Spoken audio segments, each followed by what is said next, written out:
you do and what you're working for. We'll keep the boss support so you can make a Hey y'all, back. I ate food, used the restroom, washed my hands. Now I'm here. Actually should have hung up my laundry. In your wickedness, you have broken the ancient commandment. Did I hang up my laundry? The bond with one of the light. Our laws are clear. They demand you be eternally impure. I think, For the impure child. yeah, let me just, actually, I don't think I need to hang this stuff up. I just need to put it on permanent press. No time like the present. I agree. Be right back.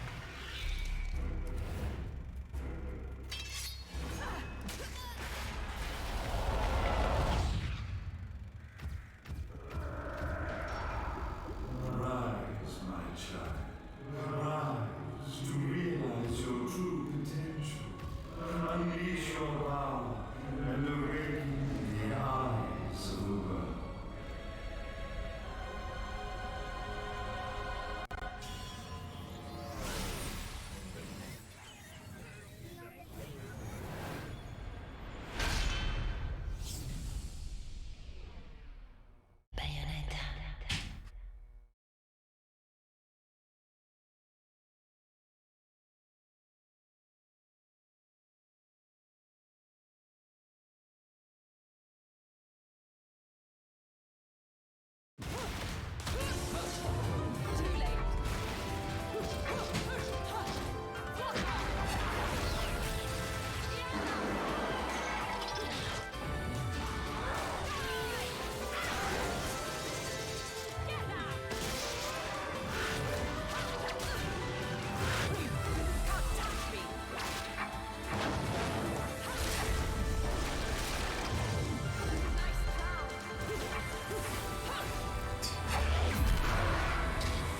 I really should start washing my bed sheets. It's been a while. But that just means I'll be gone from stream longer. Now I'm already self-conscious about it, so anyway. Oops. Last time I left Bayonetta, I was like, gosh darn it, it's not performing right.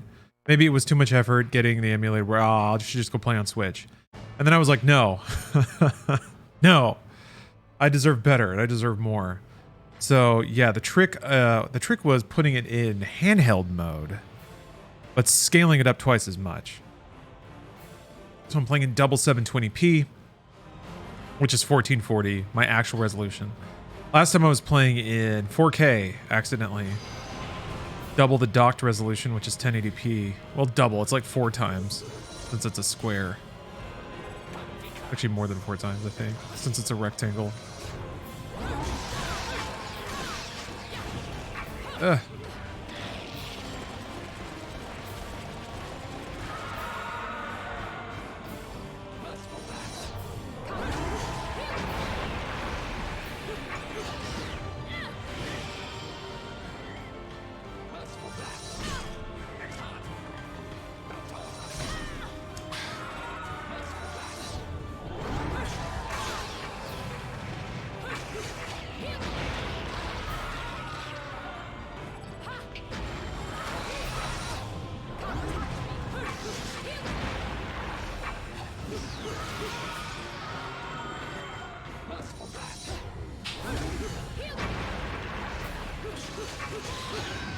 So I'm trying to learn this new weapon. I feel like I was just getting the hang of the pistols. That's how these games go. Run it. Jeez. Between having to be in witch time to hurt these guys, the new weapon, and like dodging into flame all the time. Man. Ooh.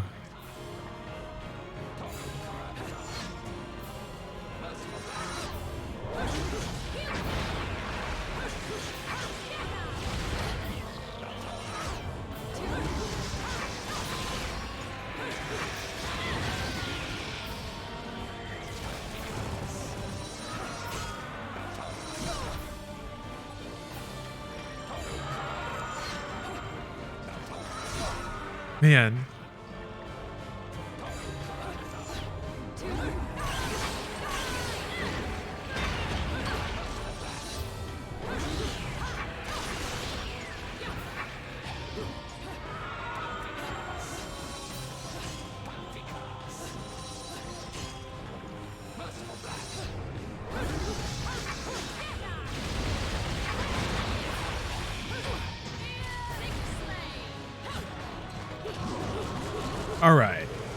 All right. Now we're feeling it.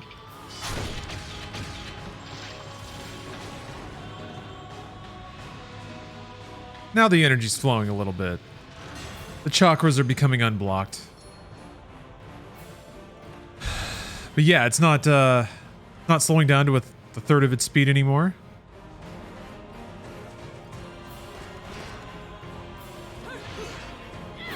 That's right. Everyone said that the katana was really good, but boy does it feel just like it's better to get to a weave attack faster. Got it to run smooth? Yeah. Yeah, it seems like it's running great. The issue last time seemed to be that I was running it in 4K. I didn't quite understand exactly what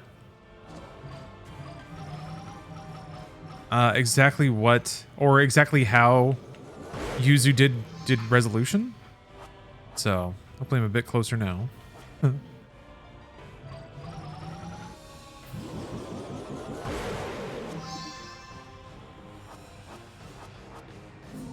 Sorry, I had to concentrate a bit to remember this because I've been playing like so many other action games lately.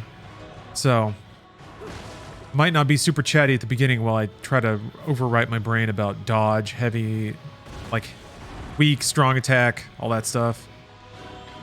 Everything's shifted around again. And I got to get back to God of War. Remember Heroes 3 is so good though.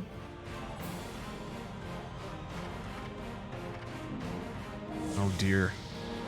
This will get me up to speed pretty quickly, I guess.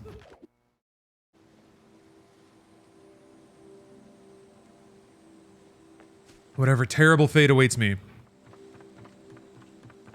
Nah, I'm sure it's fine. Stay in the air. I don't... Though there's a lot of abilities that make this easier.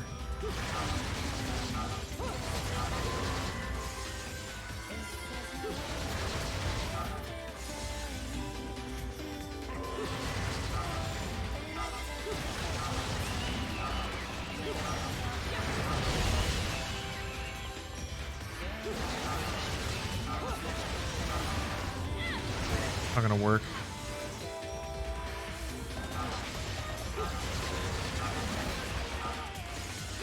Is there a way to like yank myself to an enemy in the air?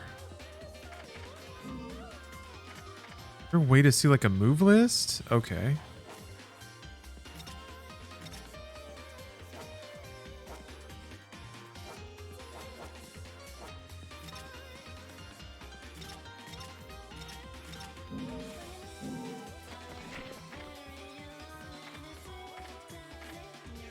God, I love that one like note bend that they do. Man, that's real good. I can dodge in the air. I may not be able to do this yet. Unless I can like do that or like jump off of enemies. That's like a Devil May Cry thing, is jumping off of enemies, but can also be performed in midair. Okay. Maybe this is it. Might heal first to point from like. It doesn't say how to do it though.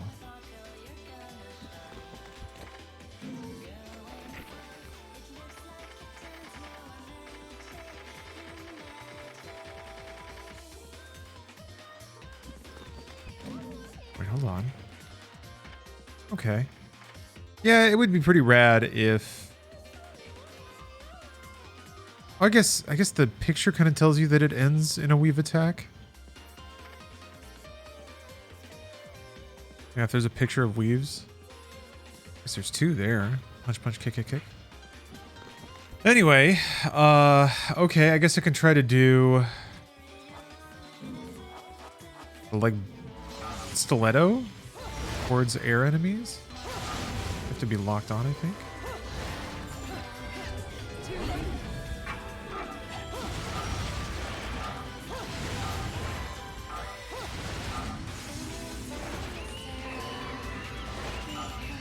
Oh, you can jump off of enemies. You can just do it.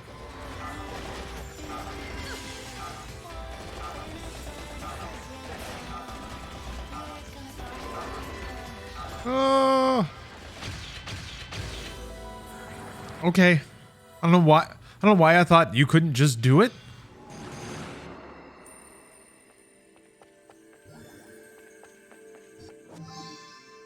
What do you know? Kratos is a bad dad, but in an endearing way. You can tell he's trying. He just has no fucking clue what he's doing. I kind of love that. Well, yeah, it's vulnerability. It's the one thing that, like, excuse me, like one-dimensional characters aren't vulnerable. They have no weakness. Like Kratos was just mad. He's just mad and he murdered, and you got to murder as Kratos. So there was not a whole lot of interest to him as a character. What I love is just how contextual, like, it's kind of the path of a dude. That's the thing. It's a dude. Kratos is when he's a young idiot teenager and just like is mad at everything and just thinks it's awesome to be mad all the time. Violent, externalizes everything. And then 2018 Kratos is like, it's that perfect intersection of being a different person, but still having that nature still in there. And then even seeing that starting to come up in the next generation and not knowing how to deal with that, not having the tools. Like, that's a pretty common dad story of like wanting to connect but not being able to. Feeling guilty but not knowing how to express it, all that stuff. I feel like that was like 90s movie dad. It was Robin Williams and everything. And like in Hook and Mrs. Doubtfire.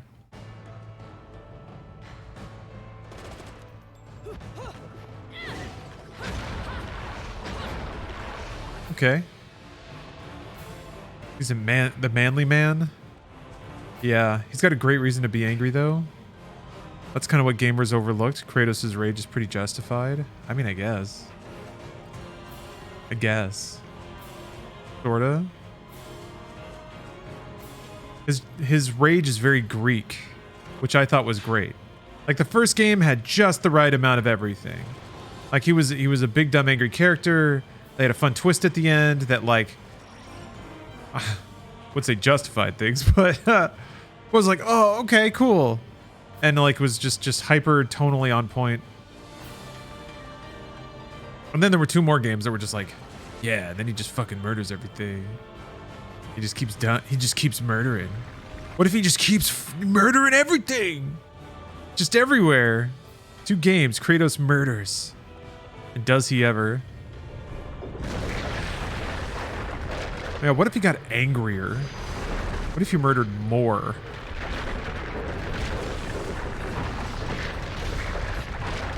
What if he murdered in HD?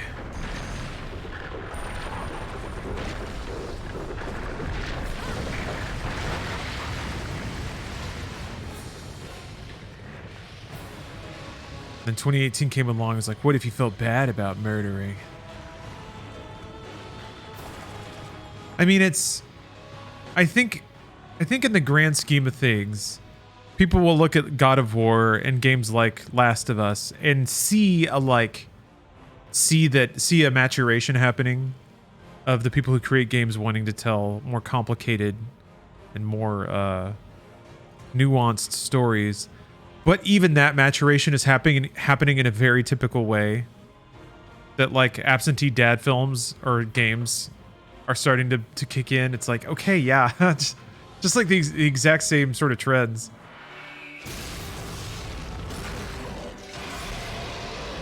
Oh, fuck is that? He's got a iron sight. He's got a snoot sight.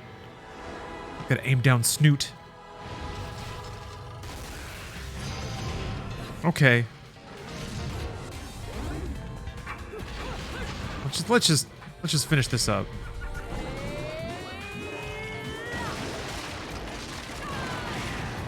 Oh, that does not kill it. Ooh.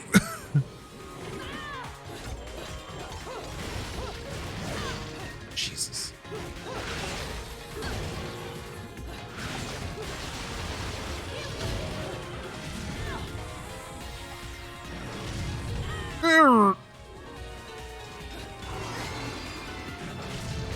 Jesus.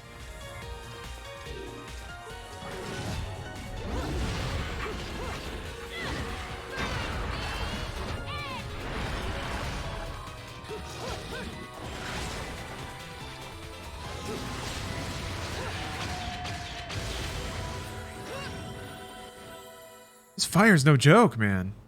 Staggers you and it does like a non-trivial amount of damage.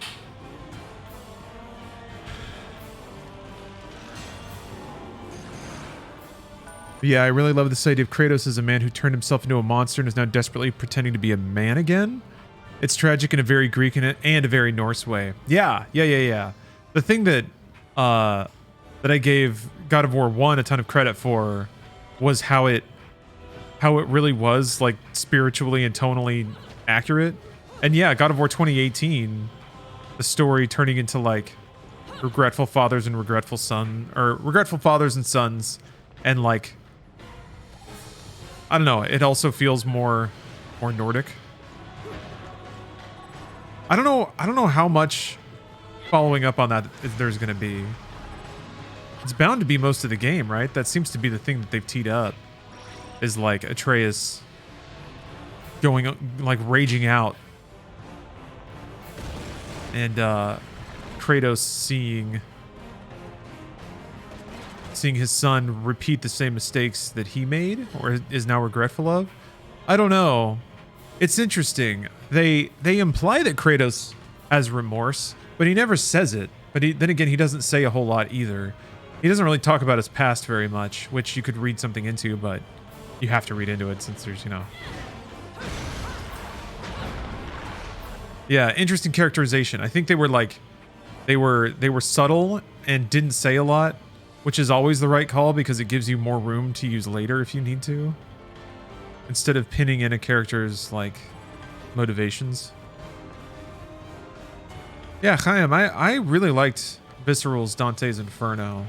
I thought about dusting that one off too for Spooktober, but then it's basically just playing like every 2010s horror or like every 2010s spooky adjacent character action game.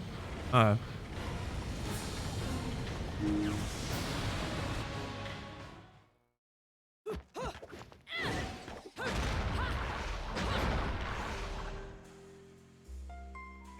check this out.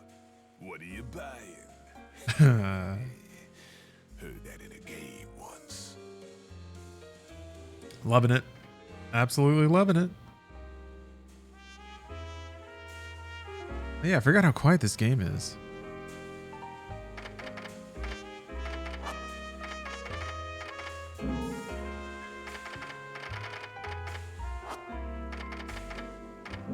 I think I can afford anything.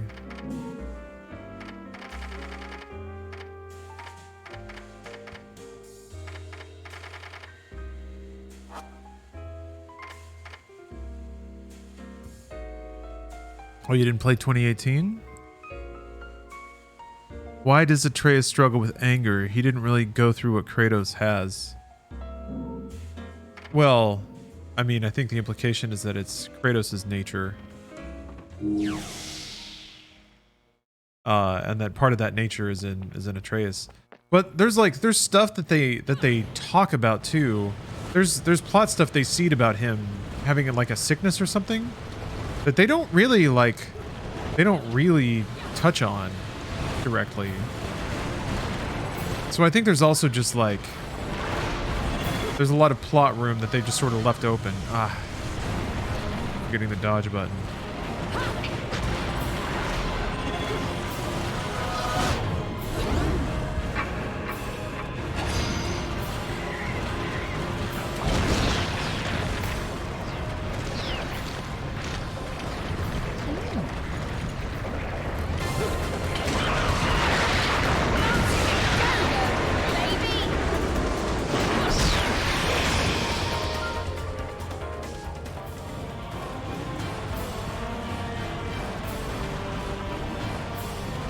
Yeah, losing his mom, sure. Having to live with Kratos, who was not a very empathetic figure.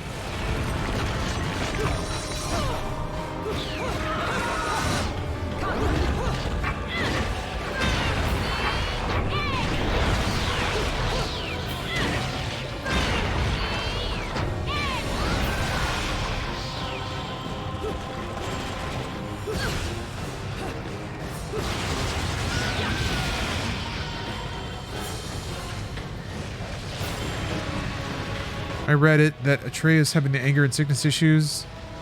And since he knows he's Kratos' son, he believes he should be acting like Kratos. Huh. The sickness, though? Kratos isn't sick.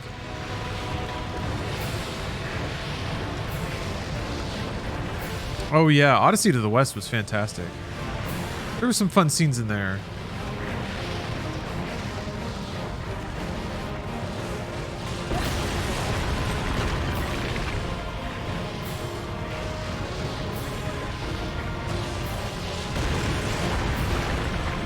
That was, I was so desperate for games that had heart, like any kind of heart or soul in Gen 7 times. The Xbox 360 days. There was a lot of budget, but not necessarily a lot of soul. But Odyssey was really, really good.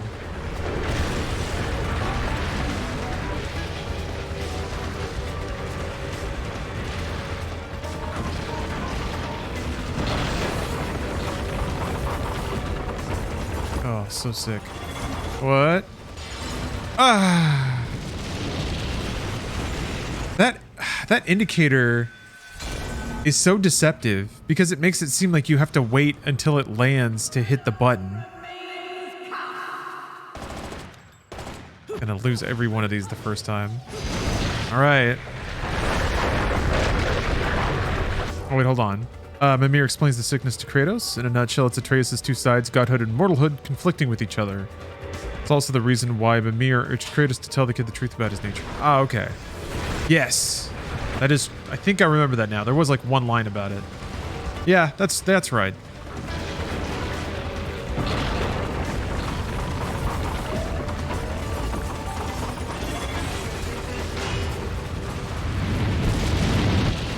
Bonus. Hooray!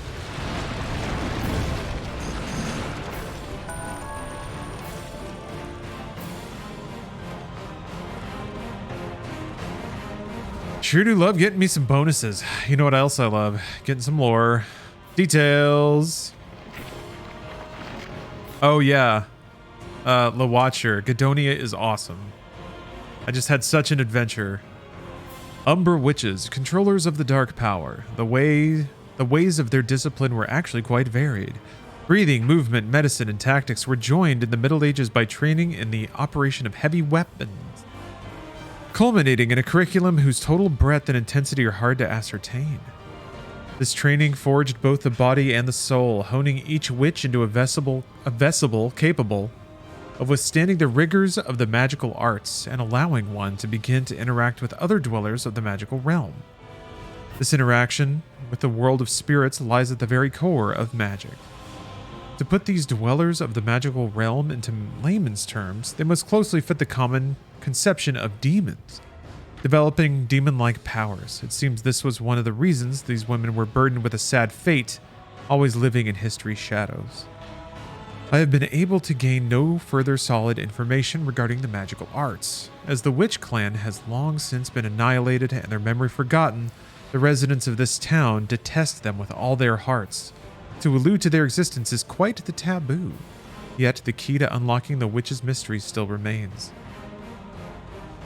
In Vigrid, the man held up by many to be a paragon of the faith continues to seek out any remaining witches.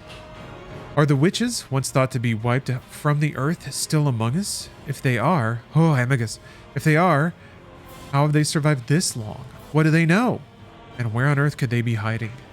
Finally, I have obtained scraps of a document that appears to lay out another elementary principle of the magical arts. I am unable to decipher the writing on the document, but it seems to describe a martial arts technique known as dodge offset. I pray it will be of use to someone, so I've included it within these notes. Cool. Thanks, buddy.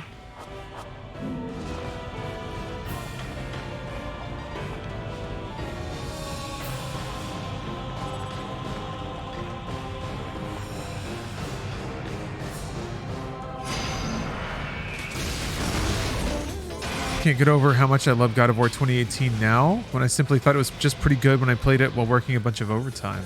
Yeah? I mean, if anything, pretty good indicator that sometimes the things that you value Like it matters when in your life you encounter something and what it does for you at that time. Oh gosh, that's so fast. Oh! They can just get me in the middle of an attack.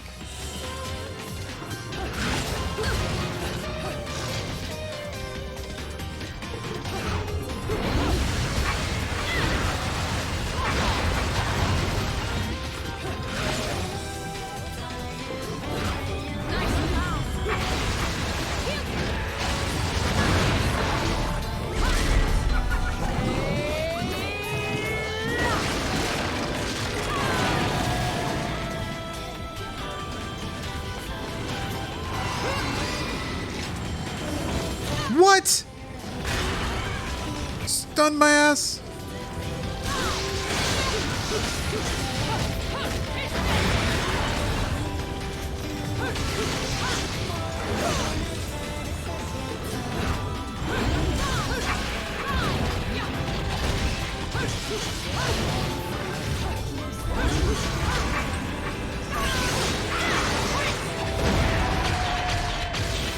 Whew.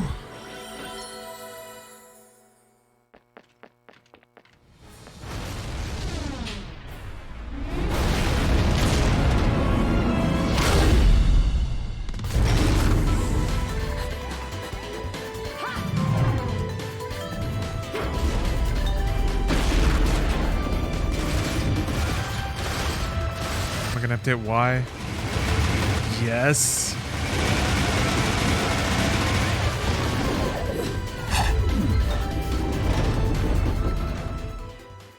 I had to gun drill my way through the end? Sure.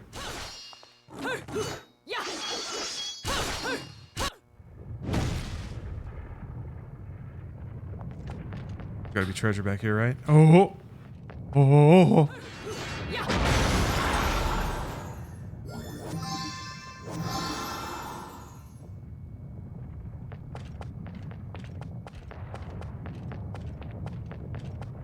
Yeah, I'm trying to remember games that I've respected more as time has gone on. I think there's definitely games that I dismissed too early.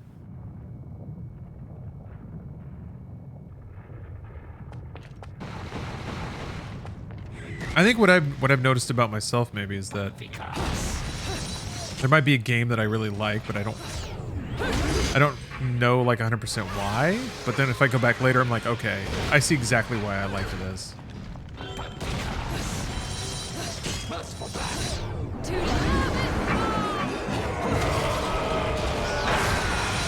Oh.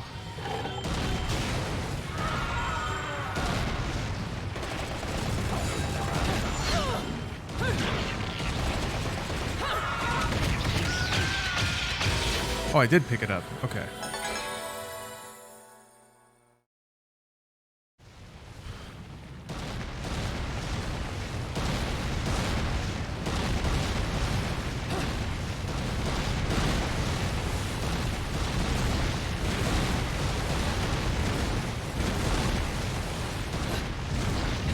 Man. How long has it been since you've gone through a lava cave in a video game?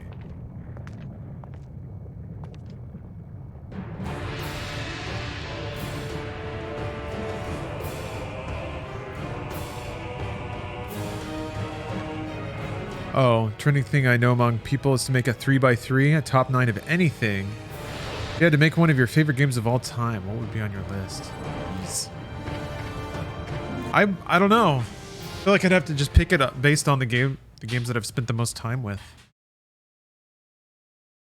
It'd be like Final Fantasy XIV, Beat Mania, Street Fighter 3, StarCraft 2. What can I do for you anyways? Then it starts to get tricky.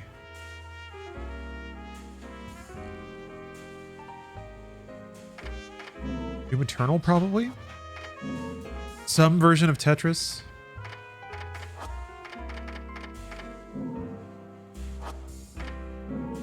Do I a new technique. No.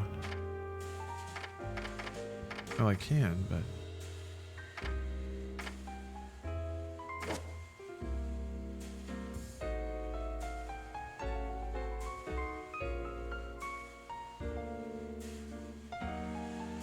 Yokai, thanks for the sub. Yes, no ads for you. Hypothetically, some people who have been subbed have been getting ads, which is very bothersome and the complete opposite of what should be going on. I just wish I had more of a recourse for it, but hey, if you're not getting ads, then all's right in the world.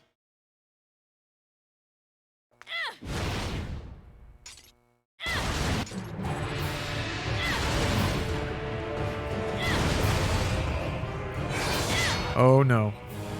Oh no. Alright. Alright. Alright. Well, I might need that to get to a hidden area someday, so it's good to know how that works. Lore. On the topic of Magic 3. The magical arts of the Umbra. Their true significance is best understood in the context of how the Umbra were able to use this magic via direct contact with demons in Inferno. Joshy Fairy, thanks for gifting 5 subs. I'm gonna look at these gifts that pop up. Pretty sweet wrestling gif. All right. Good stuff. Thank you, Josh. That is 5 subs. Exactly, Jet Cougar.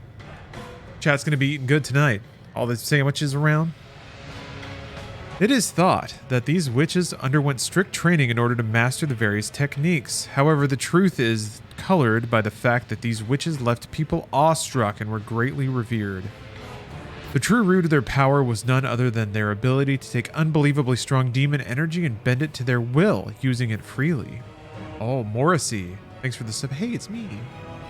The witches' direct contact saw them reaching into the heart of Inferno's darkness and summoning the beasts that dwell there, drawing out their incredible magic and destructive powers. The witches underwent contract with these demons. The witches under contract with these demons were able to exercise powers far beyond any that could be obtained by mere mortals, to the extent that some may even term these powers as aggressive or brutal. It was thanks to these powers that the witches boasted such awesome force in battle. From the Vigridian religious perspective, those living in the human world find interaction with other realms to be incredibly difficult. Residents of Inferno also find it impossible to manifest themselves in the human world. This is why witches require some sort of catalyst to summon demons into the human world, channeling the spirit via this medium. The catalyst most often used by witches was their hair. It is well accepted that hair had many uses in the magical arts, and that the witches called this use of their own hair the wicked weave. It was said to have been used not just to summon demons, but also to summon magical items, as well as forming the witches' uniforms. I would also like to touch briefly on the despair these women must have felt. To gain the incredible power afforded to them, they were forced to trade their souls to the demons of Inferno. Within the Trinity of Realities, it is believed that the deceased find their souls sent to heaven in an endless cycle of birth, death, and rebirth. However, witches were met with only a single possible fate, death, followed by an endless torment in Inferno. Once one had set foot upon the path of the magical arts, there lay nothing but the harsh reality that there is no turning back. Despite this fact, it was a path desired by a never-ending stream of believers. How these women captured so many hearts, minds, and imaginations remains unknown. Okay. Them witches be hairy. And it gives them power, much like Samson. Well, that's kind of... I don't know if that's a glitch or not. Oh, my shadow has the butterfly wings out.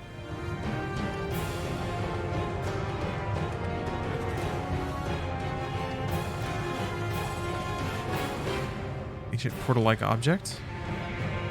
Okay, that is what that is, yeah. I wonder if I can jump on that if I activate Witch Time somehow.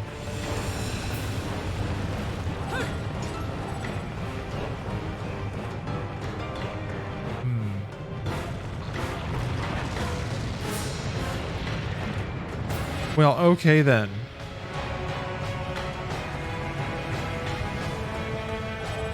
Will Bayonetta 3 come to PC? I would guess it's unlikely, given that it's pretty much a Nintendo property at this point.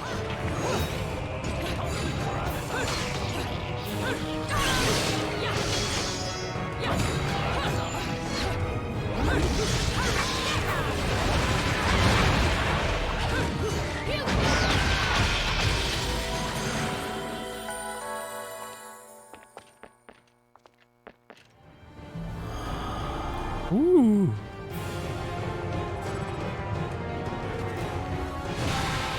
Ooh. Well, there's my witch time. Yeah, I gave him the boot. The enemy stomping heel. So pretty. I have to admit though, I've gone to great lengths to play Bayonetta 3 on PC. We'll see. We'll see how well it works.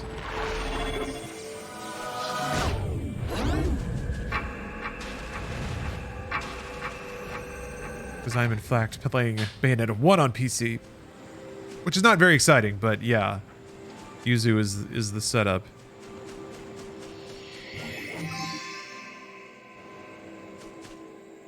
I had like a launch switch that I wasn't really using for anything. So I was like, oh, perfect.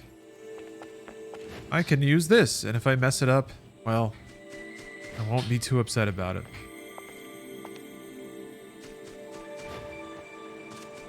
Oh yeah, Maximilian dude was like, hope this works on emulator at launch. Me too. I mean, I'm gonna get it. I can probably be okay playing it on Switch, although I'd rather play it on just about anything else.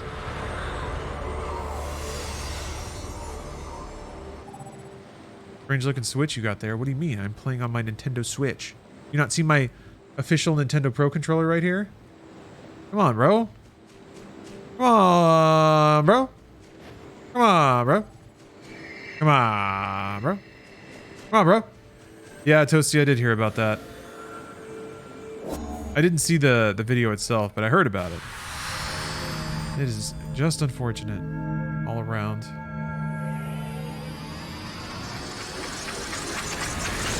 Kind of sucks the Switch sells so well.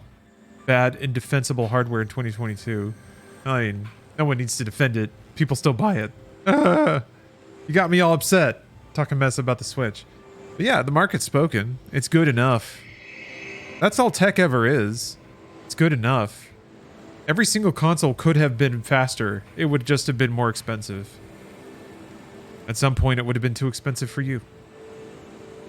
So, you know, there's a sweet spot and all that stuff.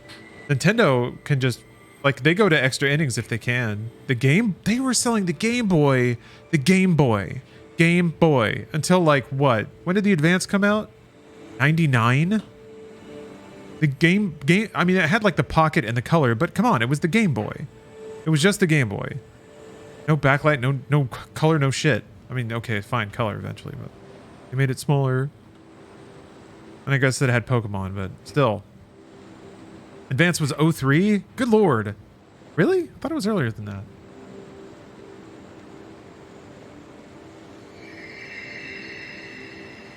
Anyway, the Game Boy sold, and it kept selling. And they just put out a new Game Boy. It's smaller. Pocket now. It's got color, I guess. Kept selling. And they, like, as the hardware gets cheaper, and there's less competition for those parts, Nintendo just makes bigger and bigger margins on the same hardware. That's how they make their money. That's their business. Awesome.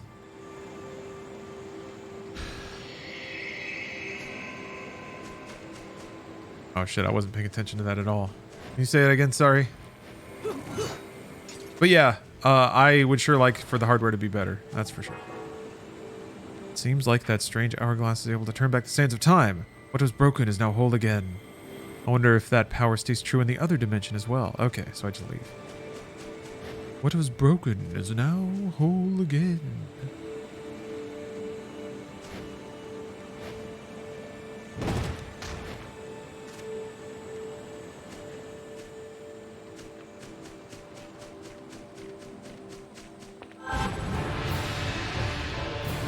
What are we looking at? Bridge back?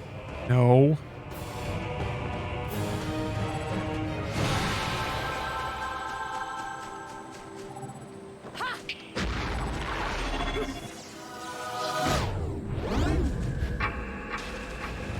I need to like do something?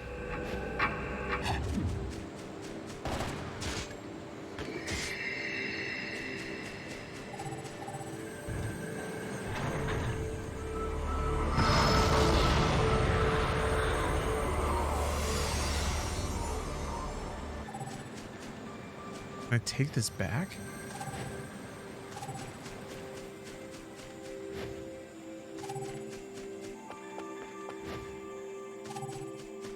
Why is this over here? Oh, okay.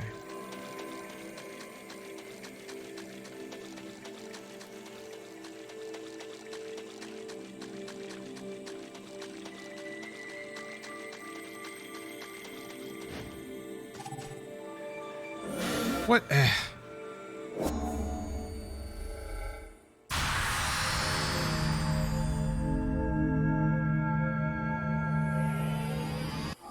Yes, yes, yes.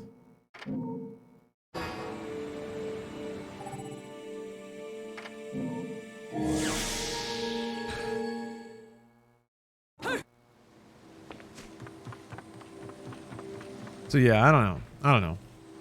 Nintendo makes money. I'm kind of glad they do. They're good software developers. It's frustrating that the aspects of their business mean that the games that they publish are on like 8-year-old hardware that was pretty dated when it came out. But there are ways. Not easy ones. Dodge all or defeat all the angels. Which time has been disabled?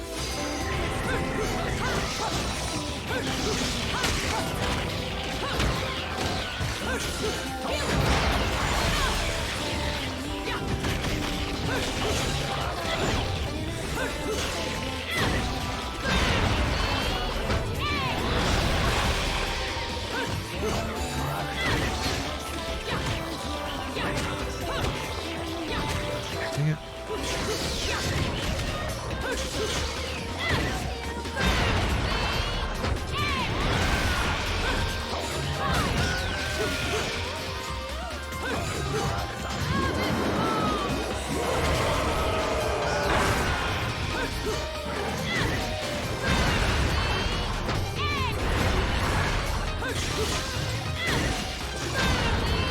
Ooh!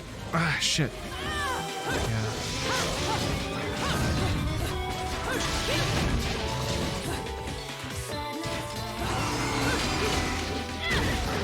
Ooh! No!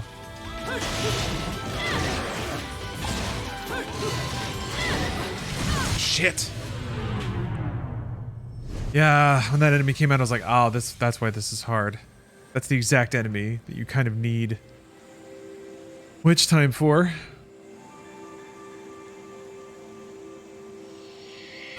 Wish their outlook was more along with the times. Like the dumb shit they do makes people either want to emulate their games or hate them because they can't sustain forever. Their actual market doesn't really care about that stuff. Or I guess the market that they make all their money from.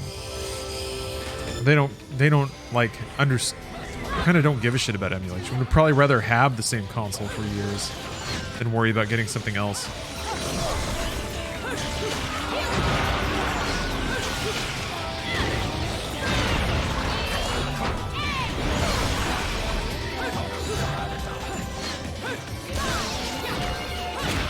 Ooh! Got horned.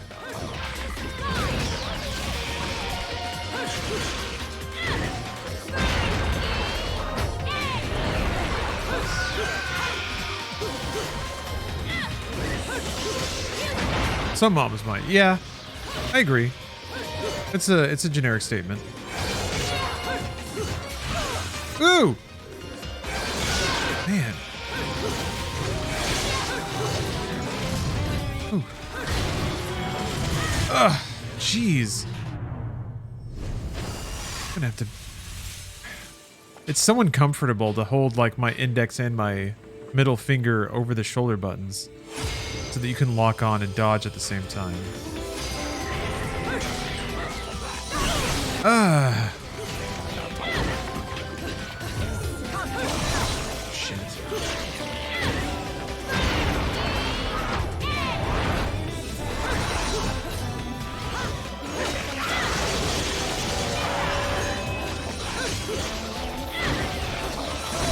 Damn it. This is not going well.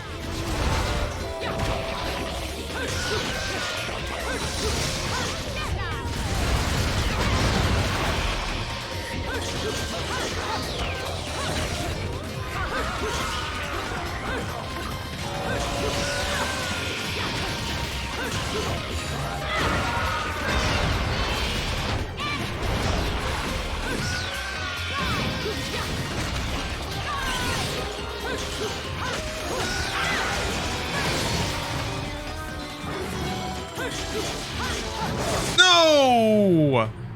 Yeah, my goal was to hit it with a torture attack right off the top. That didn't quite work out though, did it?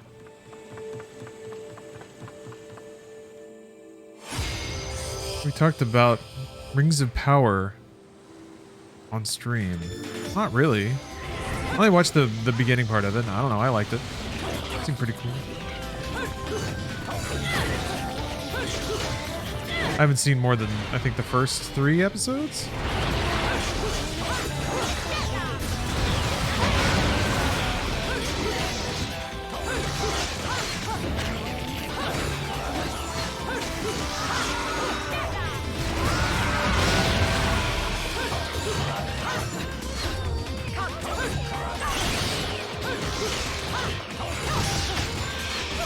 Damn it. Dude! They would all start that, like, stupid move that has armor. I could stagger it.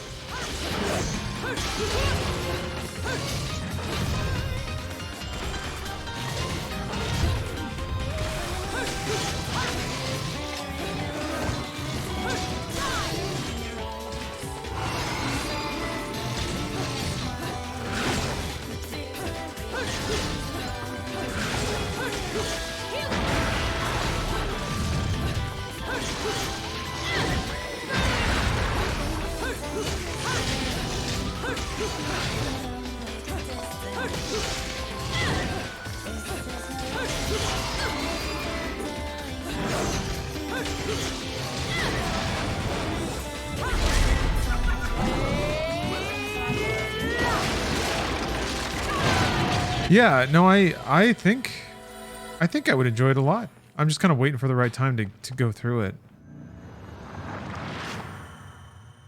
I feel like I just want to take a day off of everything and then watch all of Andor and Rings of Power. That's some good TV right there. Yes. That's right. Get wrecked, Lion Bird thing with your stupid helmet. So sometimes when you hit the helmet, it goes like bong and you get staggered. Other times you get to just attack it. I'm not quite sure what the difference is. So that was kind of throwing me for a loop there.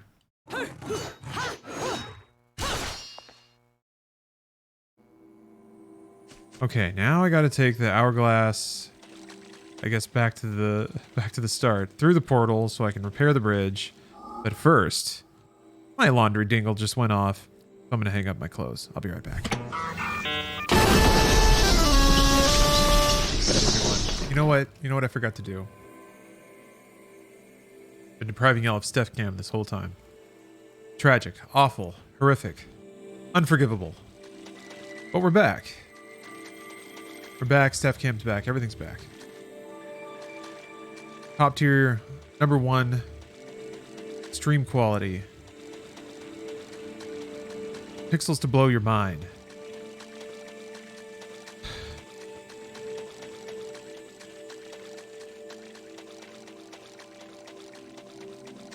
Yes, this is definitely probably what they want me to do.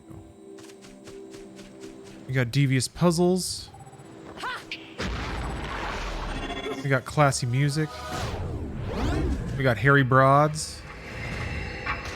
Hairy babes. Hey, Josh Vespa, thanks for the sub.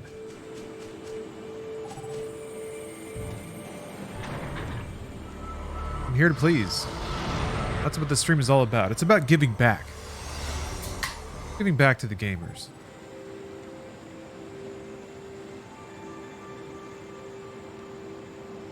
Damn it. Another popped top that did not go directly into the mic.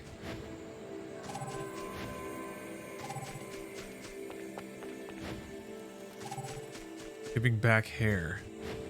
Hair. Giving back hair.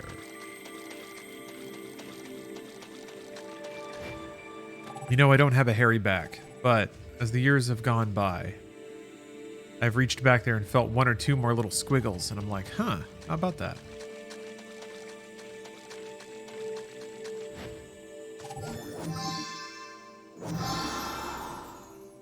All right. Look at all this. All these secrets I almost didn't get.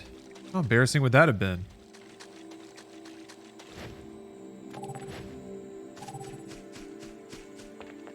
Oh. You can't go through... Oh, there we go.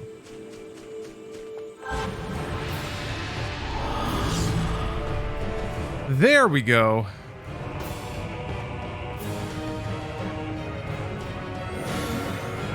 Have to hand in your gamer badge? Yeah, whatever.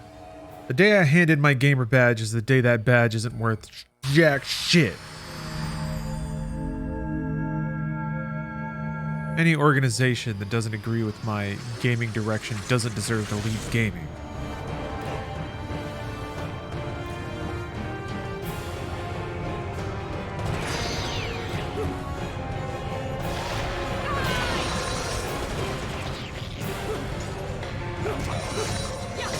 I don't know, I was kind of just getting used to the pistols and how you could like hold attacks, and that's kind of the opposite thing that you want to do.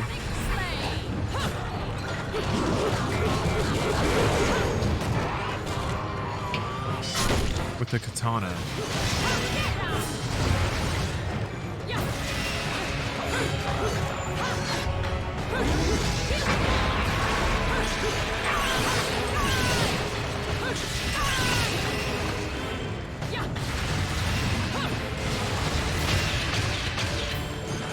I guess I just need to remember that it's like the two buttons are the two weapons, so the B button will still have those effects. Or excuse me, A button.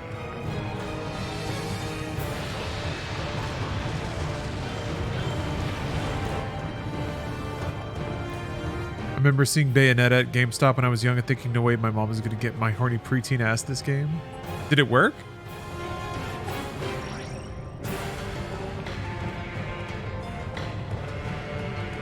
The cover is not like overtly horny. My brother hooked me up with M-rated games before I was 17. Legend. Nice.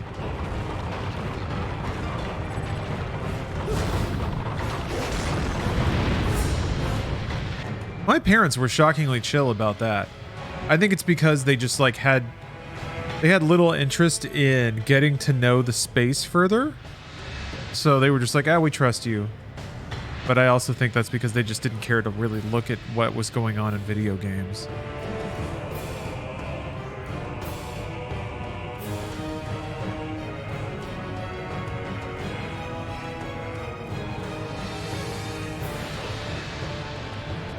Oh, no. No, it didn't. And the employee would have snitched anyway. Yeah. The only legendary snitch out I did. Luckily, it was never really an issue with me and kids like trying to like get stupid stuff in my store. But there was one mom that came in asking for BMX 30. And I was like, I haven't made 30 of those. She was like, no, like BMX 30. And I was like, oh, wait a minute. Oh, I see what's going on here. I see. I'd inform her that BMX XXX was not, in fact, a Roman numeral. And that it is a game that has explicit materials in it. And then I saw that like that eyebrow, that, oh really? I was like, oh, damn, man. Some kid's going to get it. I was like, okay, well played, though. Wait, that lava, is that lava actually coming up? Oh, it's going up and down? I didn't even know that was a mechanic here. Anyway. Some kid out there, like, tried his best, man. Outstanding play. Didn't quite get there. If I were quicker on the uptake, maybe I could have gone through with it, but I don't know though. I don't want to. Like, I guess violence is one thing, and maybe like a game with adult situations that still has a lot of value. You know, Last of Us, something like that. Something's gnarly, but it's like, okay, you're kind of grown up for a kid. This is fine. Maybe not Last of Us 2. That's kind of gross, but anyway, I don't necessarily feel bad about a kid not getting to see some titties. I'm sure that happened anyway.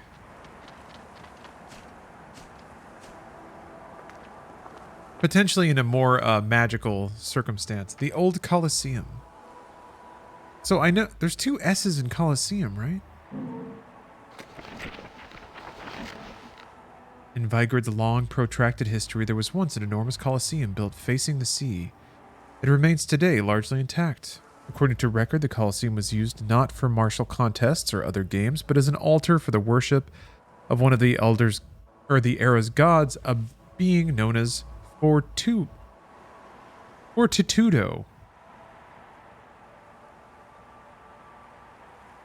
Even today, as the urban functions of the city move to Isla del Sol, the Coliseum holds a special place in the religious beliefs of those who worship the Laguna. Even though the winds of time have long since destroyed the road leading to the structure, forcing a treacherous path through the cliffs, the stream of those making a pilgrimage to the Coliseum is ended.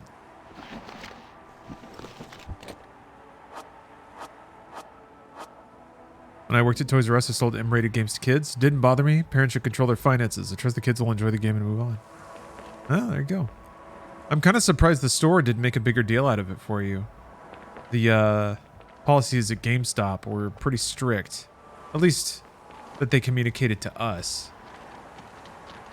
In reality, the stakes were probably pretty small, even if a parent decided to sue. Like, I don't think employment contracts said shit about indemnify and hold harmless back in the day. So if a parent decided to sue, I'm pretty sure the company would eat that and they'd fire you, but still, so what? Getting fired by GameStop is like not the worst thing.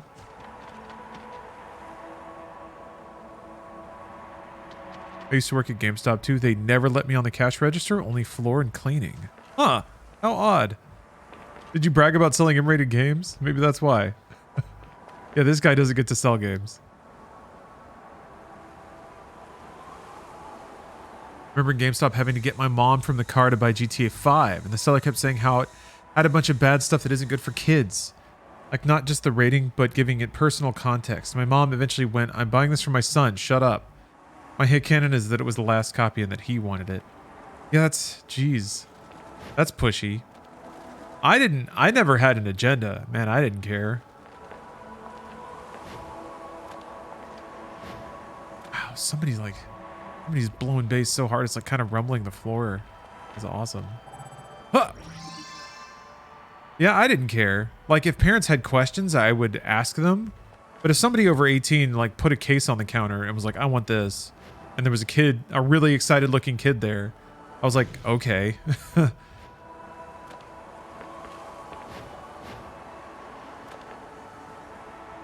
I don't know. Wasn't paid enough to be a moral steward of the nation's youth. The dispassionate arbiter, yeah. I just followed the rules. Like, I would go after, like, no, I'm not running your credit card without ID. Like, that's where I drew the line. Is I did my part to, like, not enable theft or fencing. People would use GameStop to fence stolen shit a lot of the time. So, you know, I would just kind of, I wouldn't like just outright turn down certain trades, but I just start asking so many questions that they would just give up and leave. That's kind of what I would do.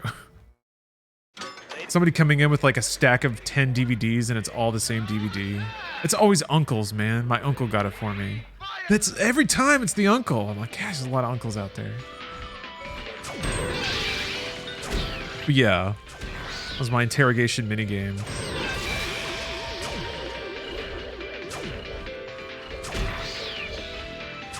I'm bad at this, man. Ah.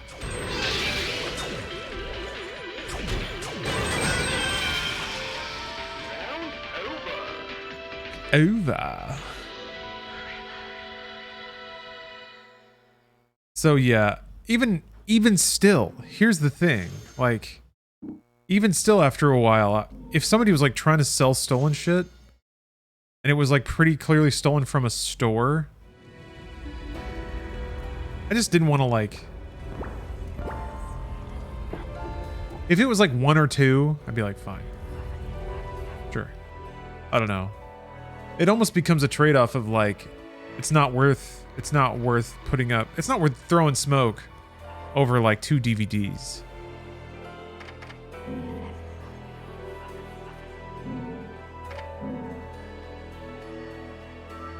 But it was just like, as long as you had ID, just please have ID. That's all. Ain't asking for much. Just a square with your picture on it. Another LP? Working me to the bone. But no need to pity me. I was bored anyways. Let me go whip some things into shape for you. I don't know. Folks spoke highly of the katana. I don't know that I'm feeling it. I don't know. I don't know that I'm feeling it. I need to check out these shotguns, but I'm scared to do that too.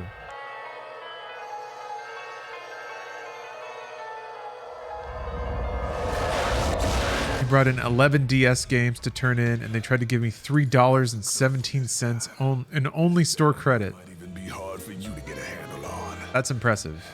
Take care of yourself. Oh, whip. Now that's what I'm talking about. I have to buy it? Why do I have to... Oh, it's alt. Okay.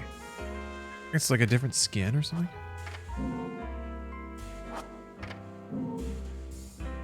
My best GameStop situation is I was selling an Xbox 360 wireless adapter. I ended up selling it to another customer from where the GameStop was going to give me.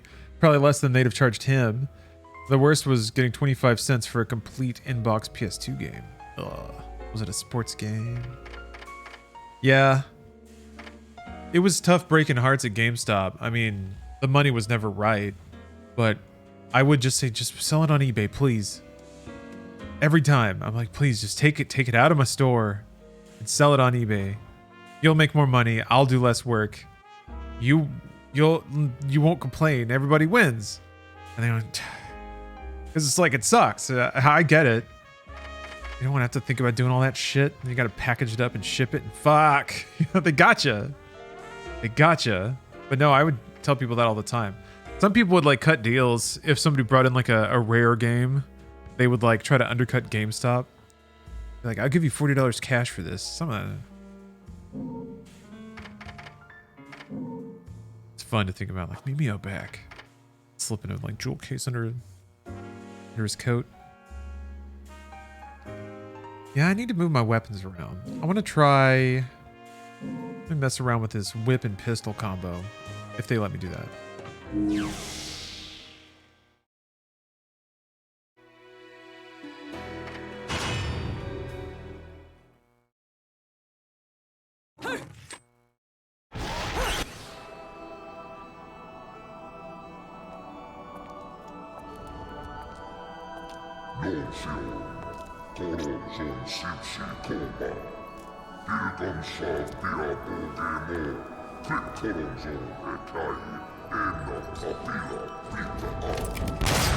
again? And here I thought I'd seen the last of you.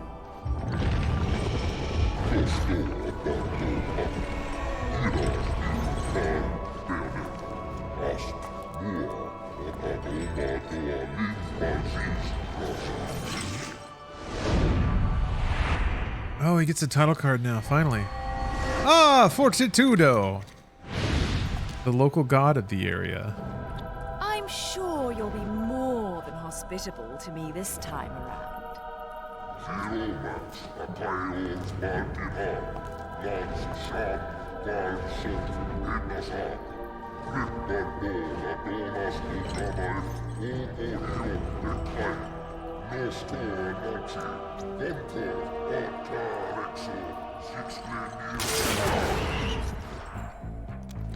I'm sorry. I forgot to mention one of the reasons I hunt your kind. You're much too ugly not to put out of your misery. You're dunking on him already. Absolutely humiliating this poor fat dragon. Lock off, featherface.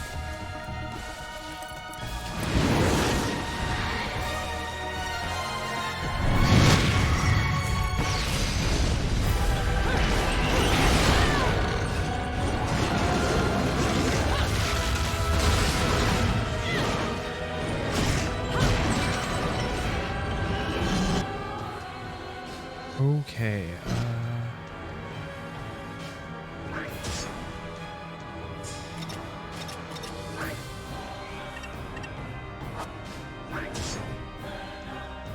Okay, let's try this. Ooh, already hit. I got hit really hard. Ow, ow, ow. Ooh. Jesus Christ.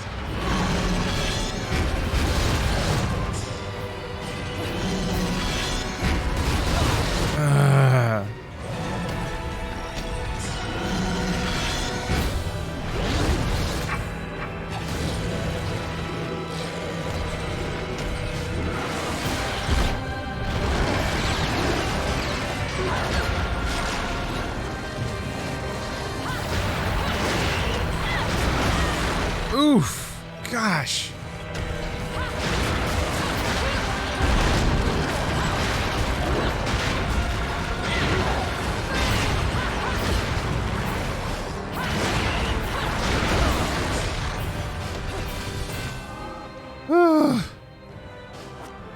I'm getting just I don't know, it's unceremonious what's happening. It's scary. I feel intimidated. Jeez. Okay. Ooh.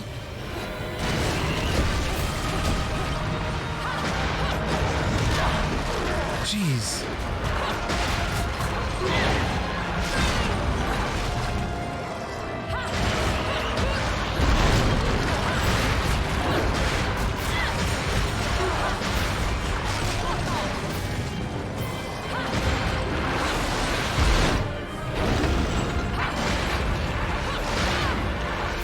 Well, that hit me. I got hit.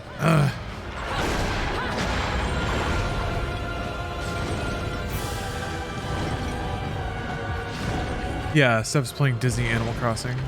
Dreamlight Valley. What the heck? What the heck? Eh?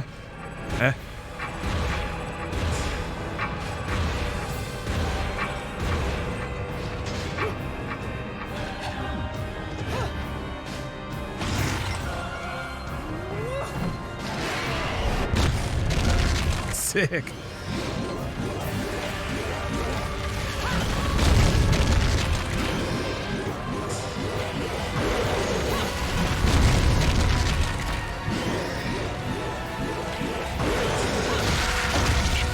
Ugh, that's rad.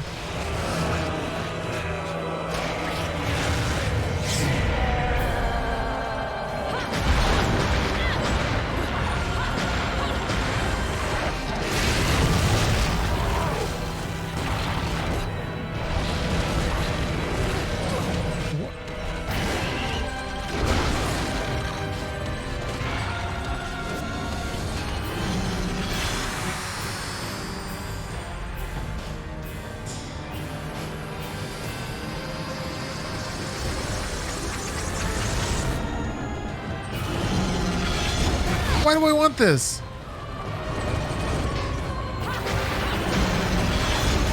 Oh, that's it. Damn, okay.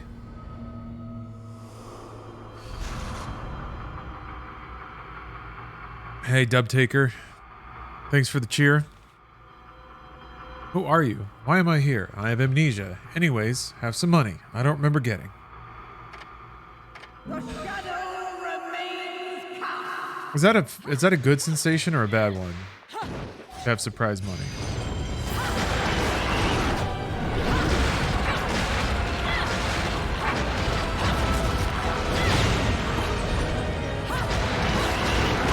Oh, I actually got a checkpoint. That's surprising.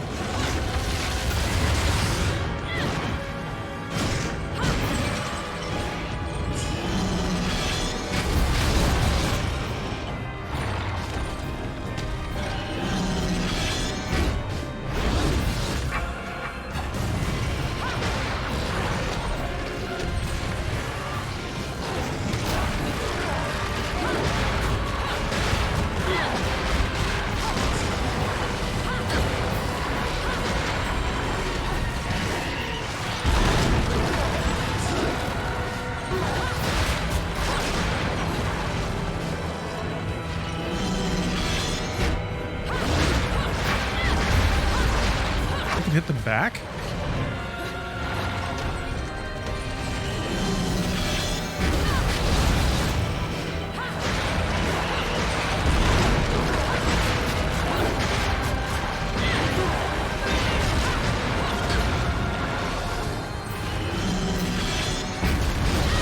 What?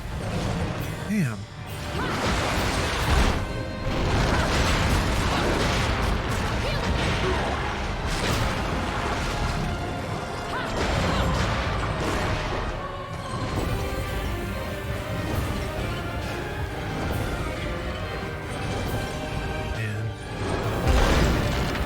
All torn up. I thought I had more healing items. I guess I used them all? Yeah? Oh wait, I can make more. No, I cannot.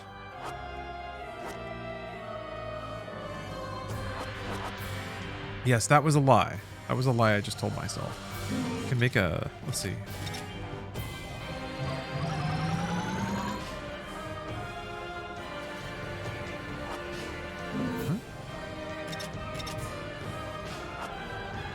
Oh.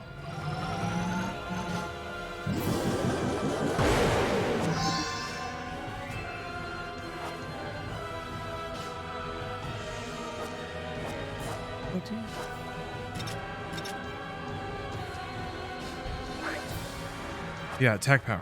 All right. Oops. No, no, no. I meant to bind it. I'm going to use it at a very opportune time. Or slam this guy around a little bit. Maybe I can get to the next checkpoint.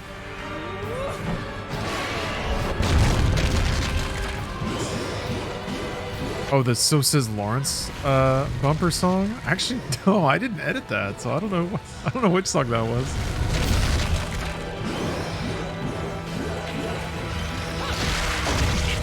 Yeah.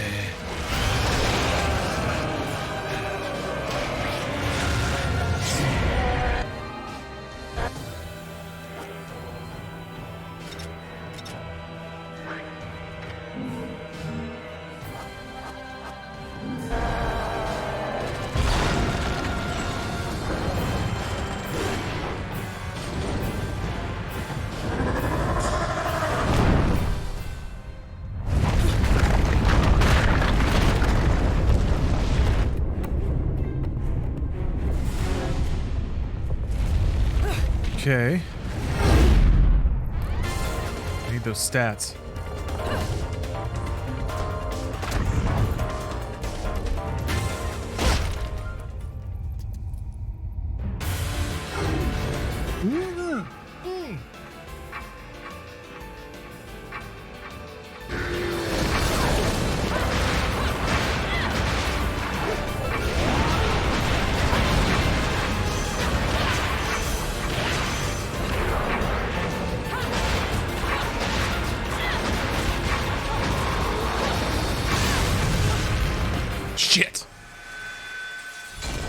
I got hit with that laser exactly as I used the item. That was the most opportune moment. It just doesn't get more opportune than that. Using it exactly before death. Oh, it didn't consume it. Or maybe it's part of the checkpoint?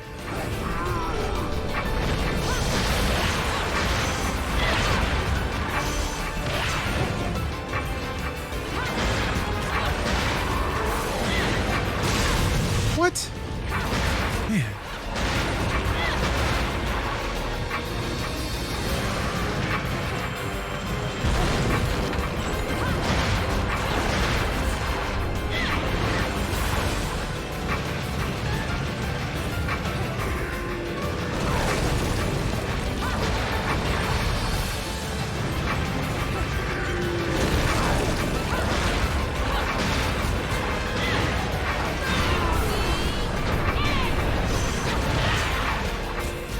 Oh, that was me.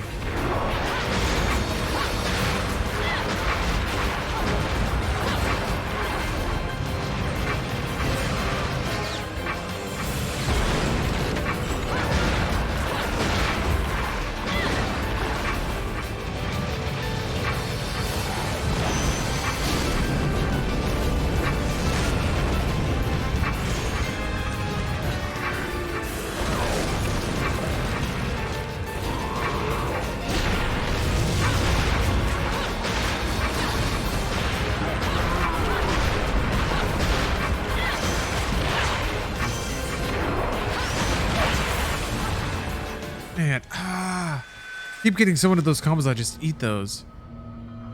The sound is so pronounced too. I'm just zoning out too much.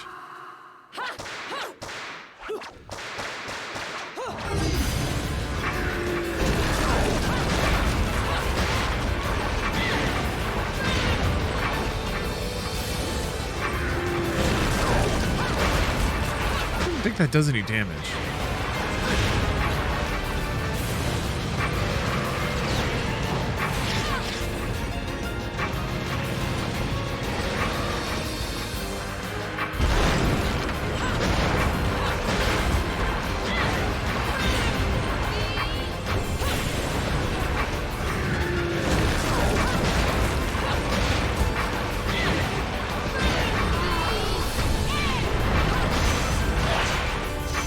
Did it again.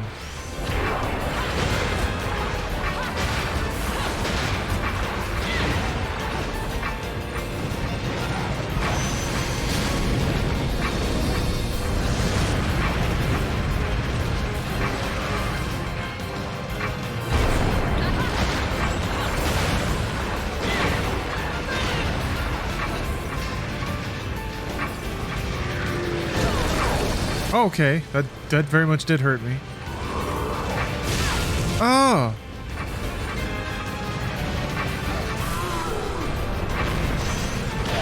No, not again. Ah.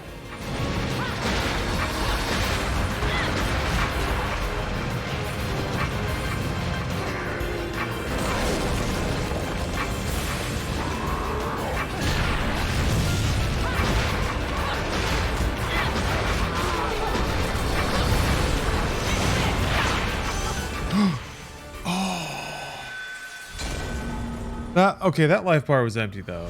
That life bar was empty. Come on now. Hey, come on.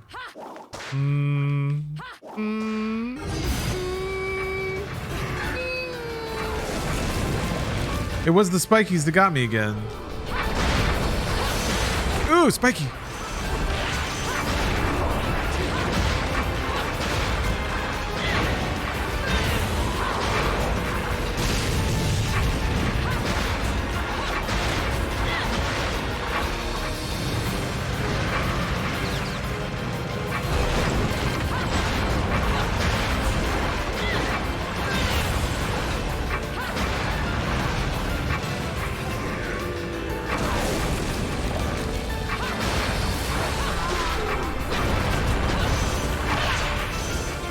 All right, that one's on me. That was me.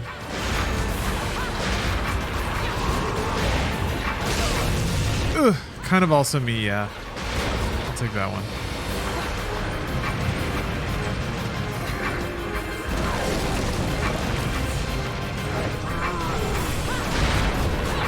love the battle damage that... Oh, come on. I was actually hitting dodge that. I mean, I was mashing buttons, but I was hitting dodge. Wow, just like that, though. Lost it.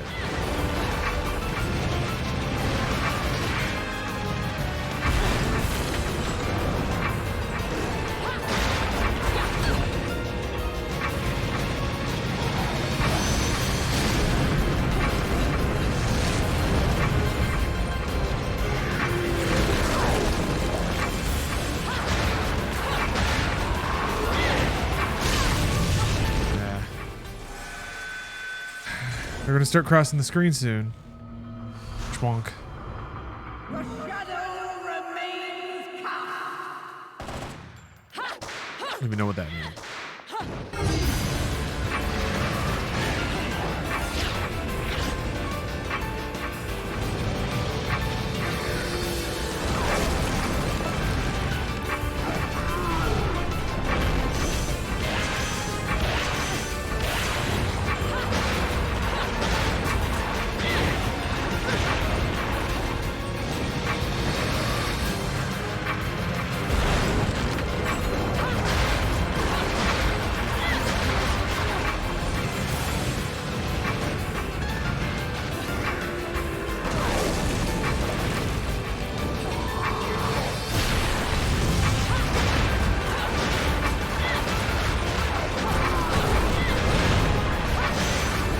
Ooh!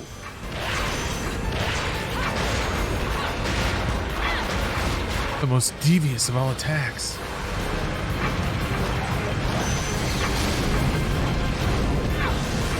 Whew.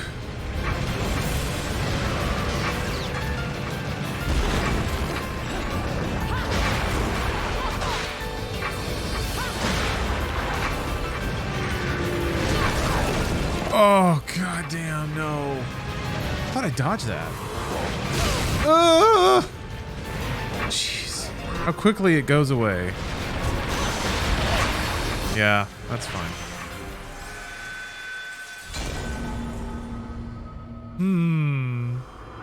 I guess after 5 it just stops counting.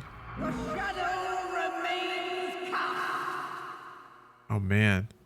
Taking a break from Apex to play Overwatch 2.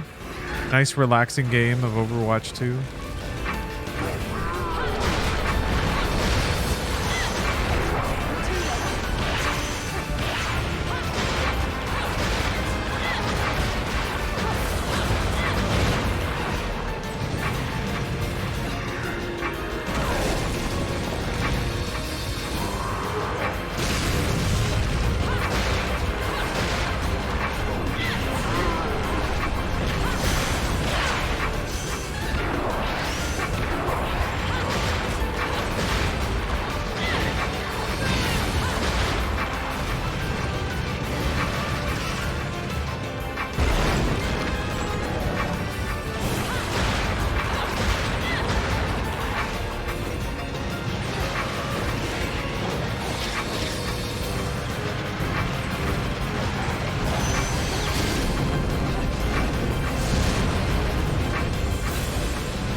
Oh,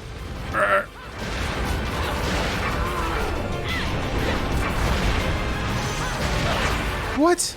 Okay, that I didn't hear. Get like 2 more hits.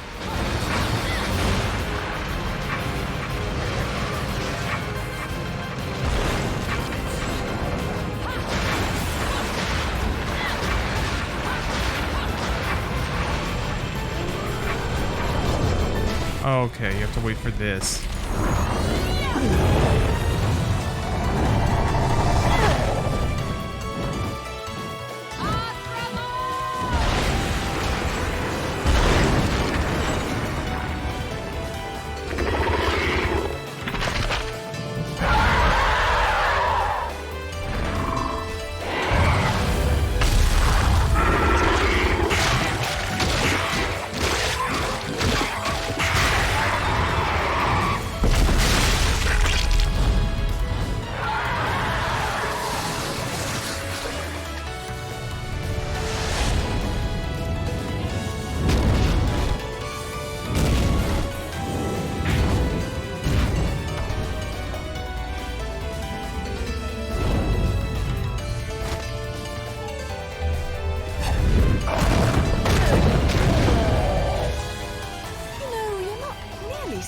ugly when you're screaming.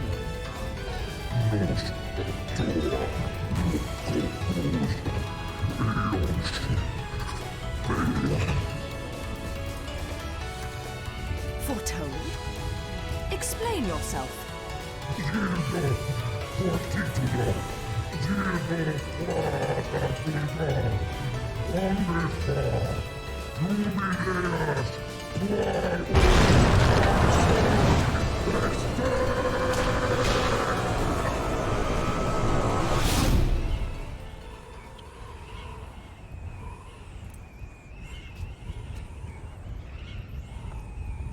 Interesting.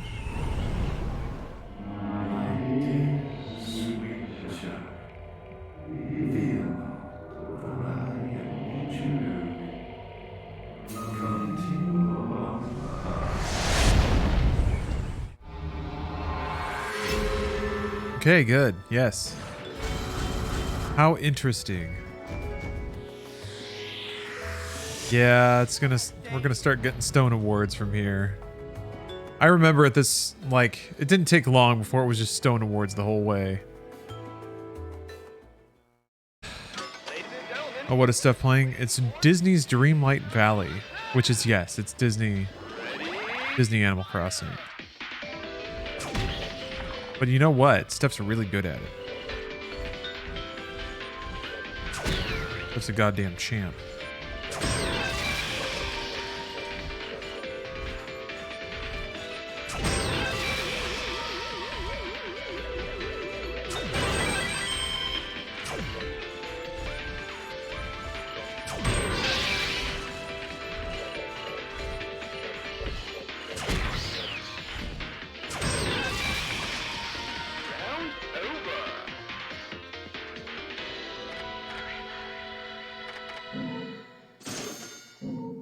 Right?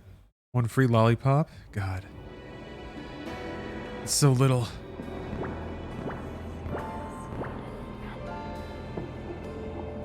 Can you go back to previous levels at any time to, like, get new unlocks and stuff? Okay. Chapter select? Yeah. I think I can buy more health now.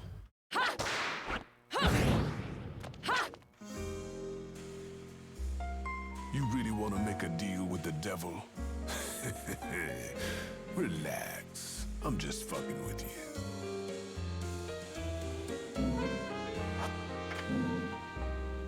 I don't know why I always have to click through all those menus.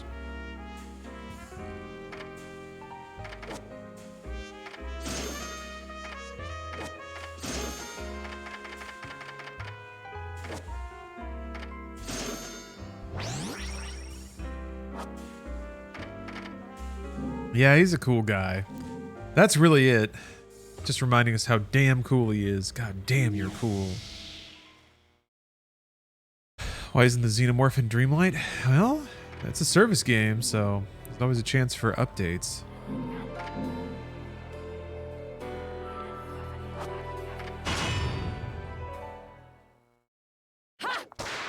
Okay, let's see here.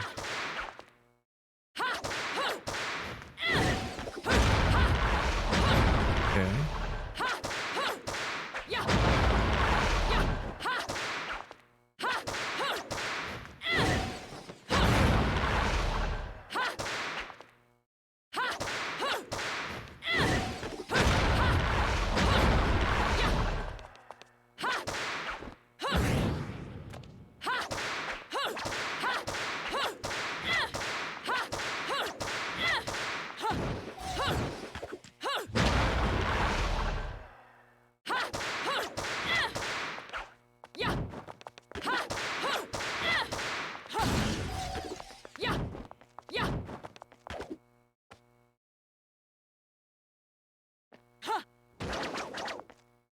They're playing Sean Paul next door now, which is pretty sick.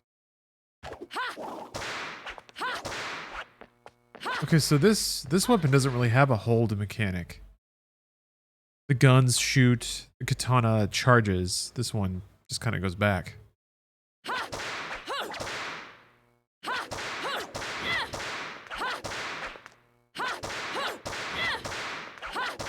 Man.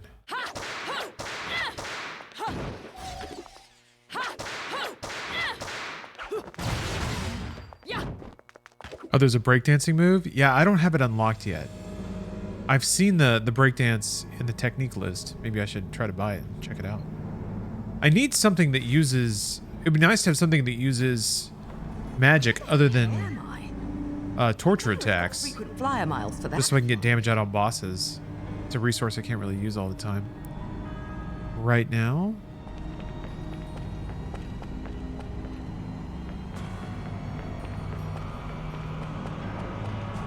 There's another resource more vital than magic here, though, and it's lore. It's the magic of knowledge. As overseers of history, the Lumen Sages and Umbra Witches were both incredibly powerful, each fearing each other and strictly prohibiting interrelations as a way to maintain the balance of power. Upon the annual occasion of a total solar eclipse, only the selected elders of each clan were allowed to meet with the other group to conduct negotiations. I suppose that each clan, drawing their power from the sun and moon respectively, must have held the eclipse as the most special of celestial phenomena. The two clans, inexorably linked but opposed, like positive and negative, solidified this relationship in their interconnected mountain hideaways, the Witches' Sanctuary of Crescent Valley and the Sages' Sacred Sunrise Valley. Located in an inaccessible and treacherous region, these two areas were lined with countless rows of stone monuments dedicated to each clan's dead, and large statues depicting a witch and sage stood at the center of the shared area, demarcating the border between each clan's territory. Each statue had its back turned toward the other, and their visages, as though rejecting any human intrusion, stir intense feelings of discomfort within one's soul. Atop these statues, the clans meet for their yearly consort, giving this place a mysterious but interesting ambiance. These valleys were not just filled with memorial tombs, they were also home to training facilities and the light and dark arts held as sacred ground by both clans. Today, the statue of the Umbra Witch is a truly gruesome sight, as a giant spear has pierced the woman's chest. If it was shoved through the statue during the witch's age of persecution, it would have required unspeakable power from the Lumen Sage who carried out the act. Man, tragic. You just found a YouTube account you owned back in 2008? Oh, the ancient texts. What's the last thing that it watched? Is the YouTube history there? What's the last comment it made? I don't know if you can find this stuff.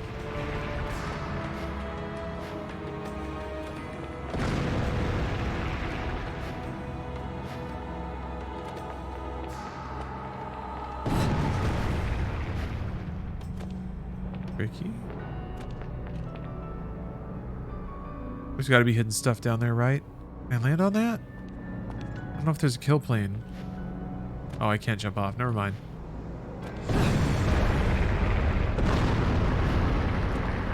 I don't recall the game ever explaining why her summoning catalyst is her hair. It just kind of is. Yeah. There was a lore entry about it that I read. And it was just basically like you need some kind of totemistic connection with the material world. Oh, that's what it does. Interesting.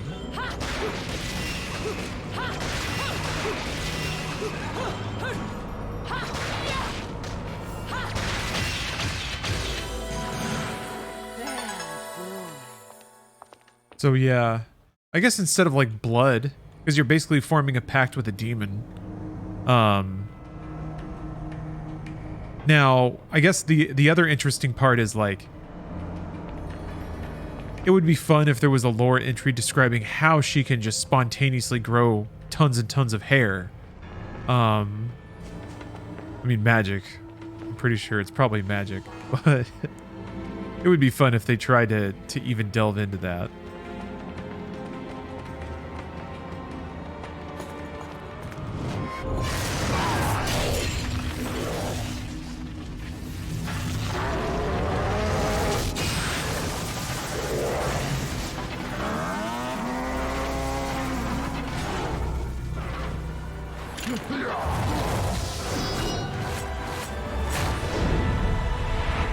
Agni and Rudra. Grace and glory. Oh, Lord. About to get my ass kicked.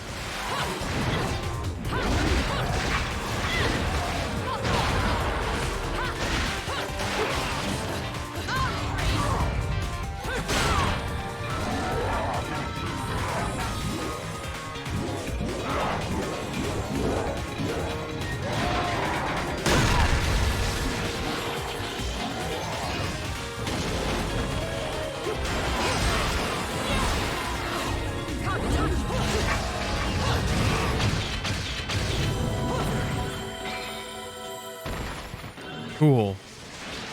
Man, when things flow, they flow really well.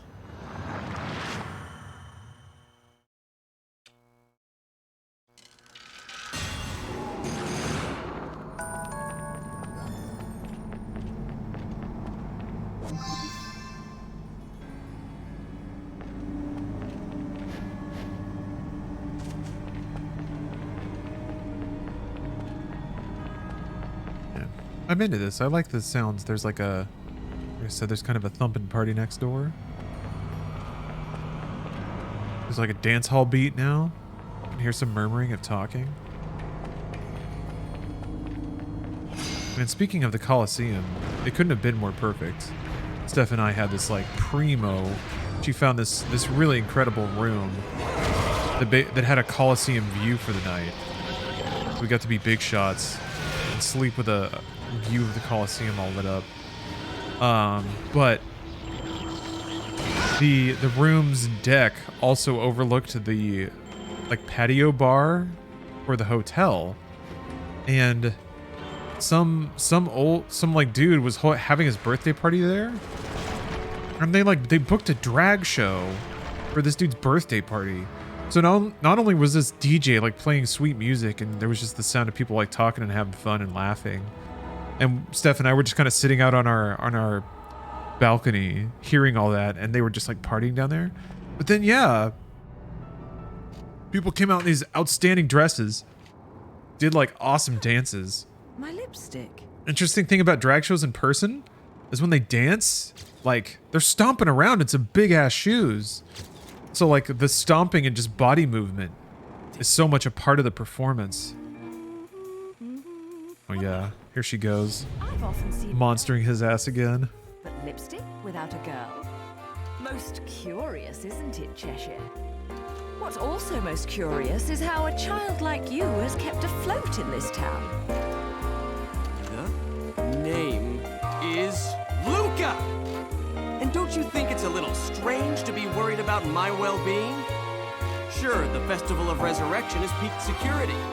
The thing only happens once every 500 years. Can you blame them? Besides, when you look as good as I do, security isn't a problem. But a killer like you, on the other hand, I'm sure you found a way. That little girl. I've seen her somewhere. She is the key to your future. To save yourself, you must also save the girl. Hey, don't go freaking out on me. We both know you came here for something. But what you don't know is the closer you get, the harder it's gonna be for you to get away from me and what you've done. You'll have to fess up to it all. I can't wait for you to get your hands on whatever it is you're after. Let me guess. You want a cut?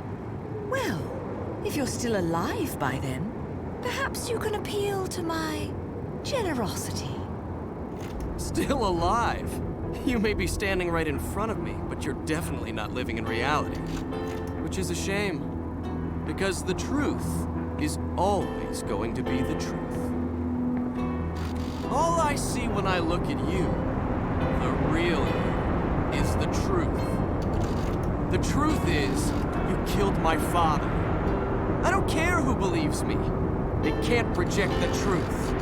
The truth will set me free from your black stain on my life. The truth will allow me to expose you to the world. Then, I'll have won. And I'll do it without stooping to your level. Because I'm not a heartless witch like you. Whoa, whoa! What are you gonna do? Kill me in plain sight? Go ahead. It would only prove everything I've said about you. Well, that and sadden the hearts of a number of young ladies. Claire and Trish and Sylvia and Amy. Oh, you don't want to piss her off, let me tell you. Hell hath no fury.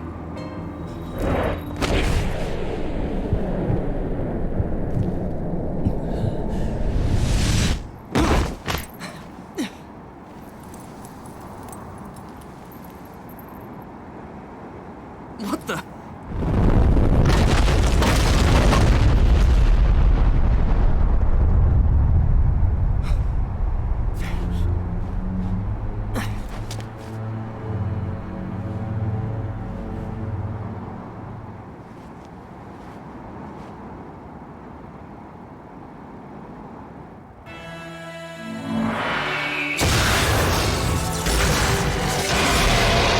The story in this game is very important.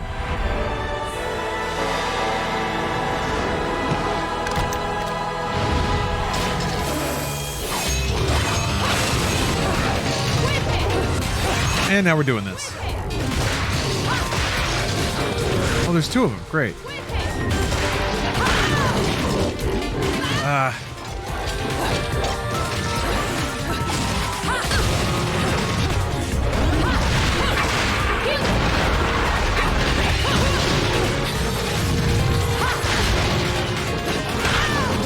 Jeez.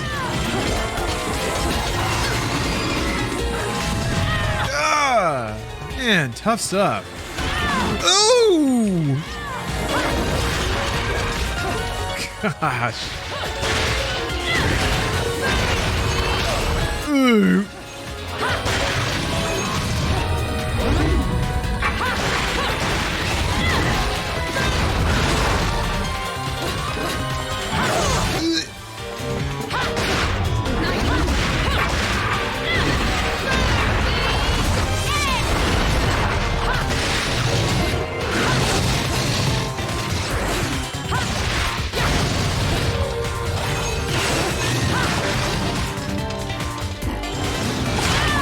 I was trying to remember that button. That's the one I was looking for.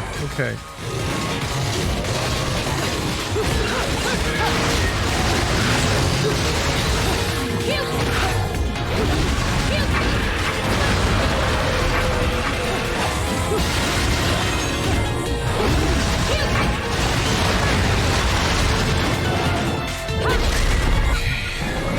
I'll turn this around eventually.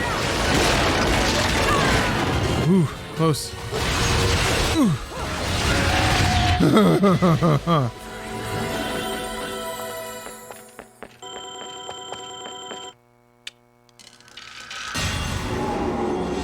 Oh, God.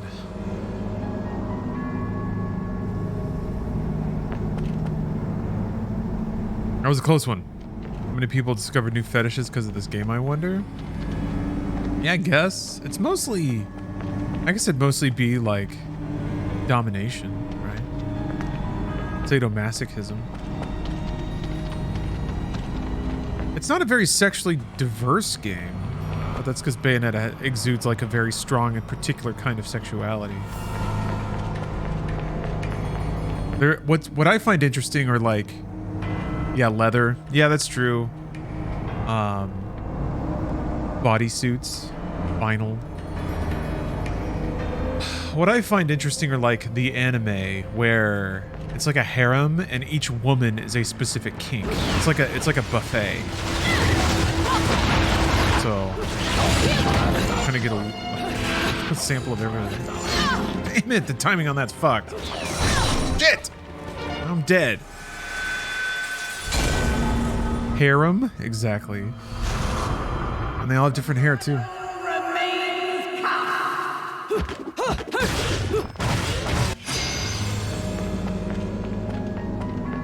Got worked by that.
Yeah, I could see hot swapping to the whip to like. Wait, did it reset the whole checkpoint?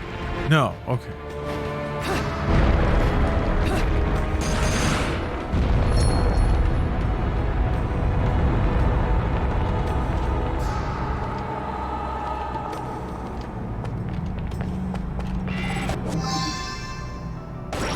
Umbra and tears of blood.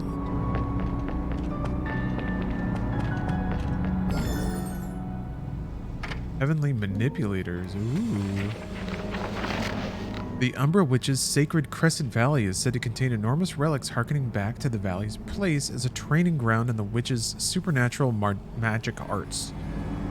The long bridge that snakes between the cavernous ravines of the valley, stone circles hinting at celestial principles, training chambers where death was wagered in hopes of polishing one's skills in life. All of these are depicted in the tattered records I have obtained. I know not if they ever truly existed. However, the magnificent appearance of the witch statue in the distance seems to indicate that the legends passed down through history are, in fact, real. Amongst these numerous artifacts, the most mysterious are those known as heavenly manipulators. I have already described how the Umbra Witches drew their power from the darkness and the Lumen Sages from the light. However, I have not mentioned how these powers were at their greatest during full moon or at the peak of the sun's ascent. The two groups created the heavenly manipulators to affect the movement of the moon and the sun, and these devices played a role in the clan's most important of ceremonial rites. Oh, people are cheering. Oh, they're singing to the windows, to the wall. Goddamn. Eric Split, thank you for the sub. And yeah, VIP no longer means no ads. I figured that out a couple months ago, actually. I looked it up and it wasn't listed there anymore. That's a small thing they rolled back, yeah. If stories are to be believed, the clans could affect even the ways of the cosmos at will. The powers of the witch and sage were not common knowledge, although, as overseers of history, one could imagine that they must have had appropriately powerful abilities, making their ultimate destruction an even more ironic end. Ironic. All this power.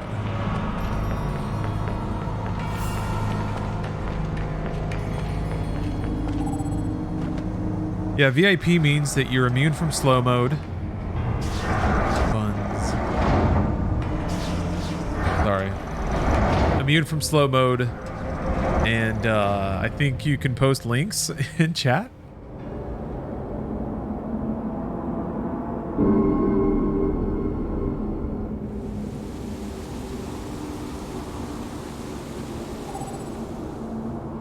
Man, they're having a good ass party over there.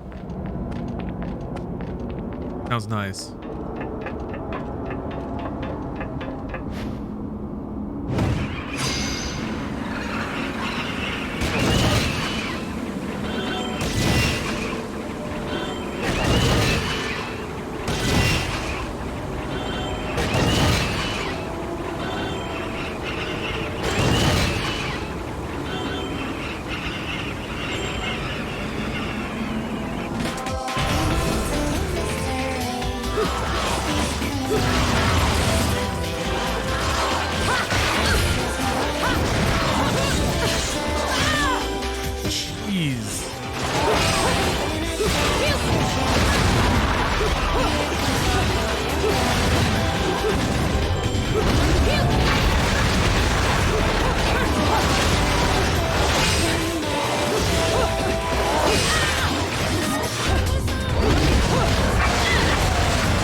Oh, you're home working from the brewery? Yeah? Did you have a good shift? Get some tips? Damn. That was the coolest part. New demons. I mean, new angels. Whatever the hell. Harmony. Second sphere dominion.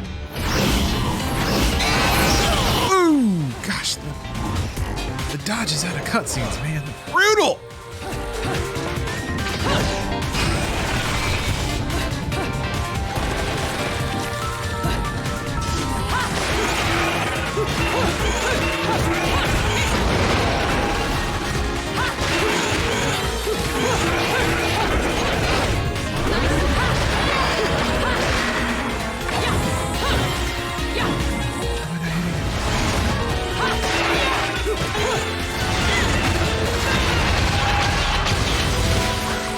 Okay, yes. Whips are excellent at dealing with those kinds of enemies. Flying. Small flying enemies.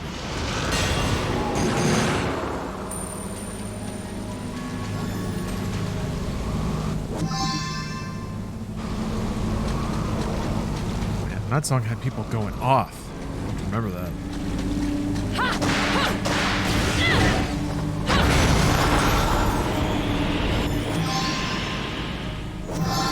Finally have a witch's heart.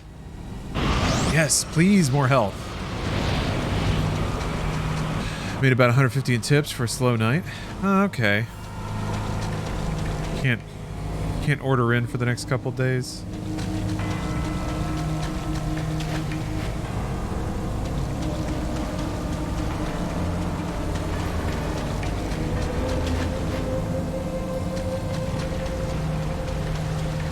Be some just boring sandwich days. Ooh!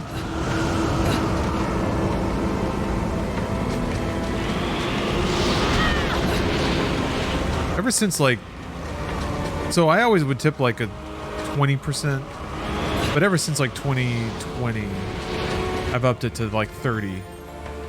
That's my standard tip now. Witcher's Tears of Blood. $150 can get you a lot of Wendy's. Yeah, that's a lot of nuggets. Oh, finally get to learn the lore about blood tears. We've all been waiting for this one. Beginning in the 15th century, the whole of Europe has been swept by a madness.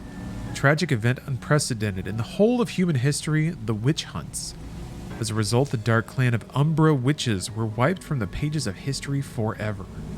Working at the behest of the powers that be and making use of their ancient magical arts, the witches watched over the passage of time within the human world.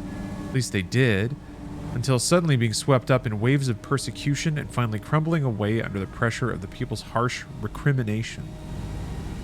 The woman's sorrowful blood-stained tears crystallized into bright red gemstones, and according to Vigridian legend, are said to be scattered everywhere.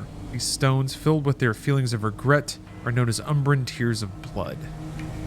To this day, the people of Vigrid believe that should 100 of these stones be brought together as one, enormous calamity shall befall the land. Yet no one has actually seen one of these gemstones, the ultimate of witchly souvenirs. They must be found for you by a crow, a beast whose heart lies in resonance with the departed witches. The crows act as the witches' loyal servants, protecting their tears from falling into human hands. That's why they fly away. Ah. Yeah, the party. I kind of like it. Like, yeah.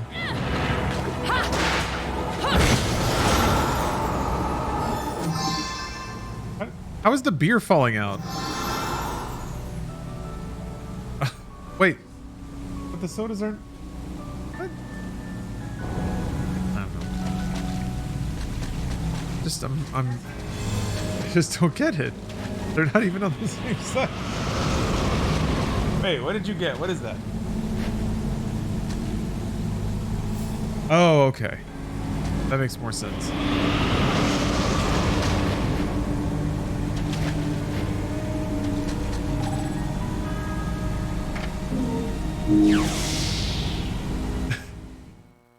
Brewery's a side gig. Weed money. Retail's my main source of income. Take care of my babies, will you? Seems like it wouldn't be that bad of a job. Thing for the 40. As long as, like, people are in a good mood. Which I know can be tough. But, like, if they have snacks and beer, usually people are in pretty good moods. That's the thing. You gotta find a job where people are in good moods. Like, the circumstances are good. They're coming to a place they want to go, and they're immediately getting a thing that they like a little treat. They're like, and you're like, good. Now you're in a good mood, and this whole interaction will go so much better.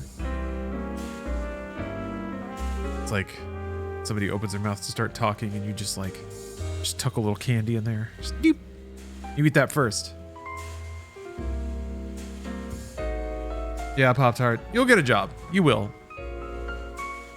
People who earnestly want to work, like, you just can't be out of it for too long. There's no way. Speaking of beer, I'm gonna go grab one. Steph's been like slapping them onto the floor for the past couple of hours, so this should be interesting.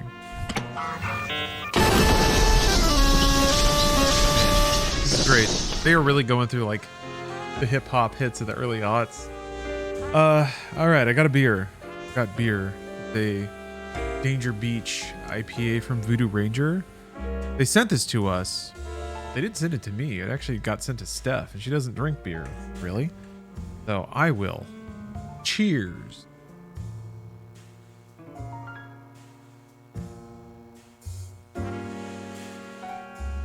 Huh. It's pretty sweet, pretty fruity. The kind of pine sharpie aspects of the IPA is kind of more of a fruity aspect in this.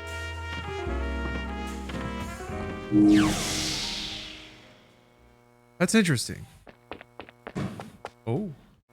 Let's hope that was a firework and not a gunshot. Sometimes people in LA like to just pop off a celebratory round.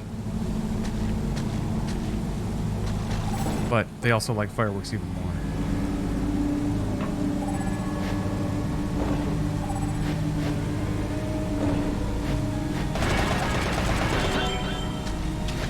Fireworks are just kind of a weird LA thing. Oh, so I played a little bit more Guardian Tales. Yeah, I played a couple more missions, but not a whole ton. But I absolutely am going to. If you've been playing on Switch, you have to join my guild, the Plot Respecters. You have to. You don't have to. But yeah, I'm going to. I've actually been super sidetracked to getting this working, getting Yuzu all set up, and dumping my games. Because I wanted to play Bayonetta and Bayonetta 2 in crystal clear, high PC resolution. And I'm pleased to report that the dream is real. I was also kind of hoping that if I had this setup ready to go, that hopefully I could hit the ground running with Bayo 3 once it comes out.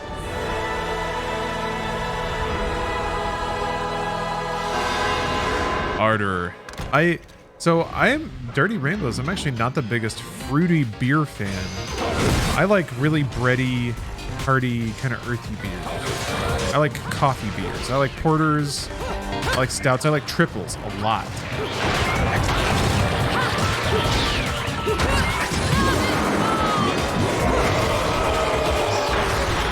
I like box ales.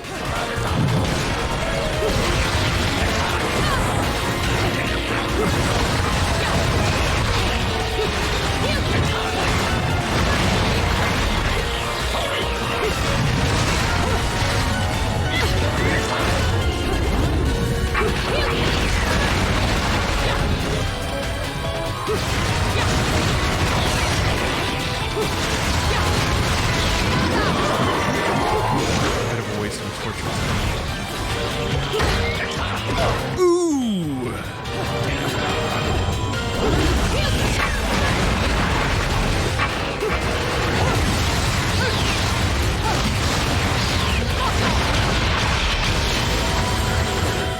Whew.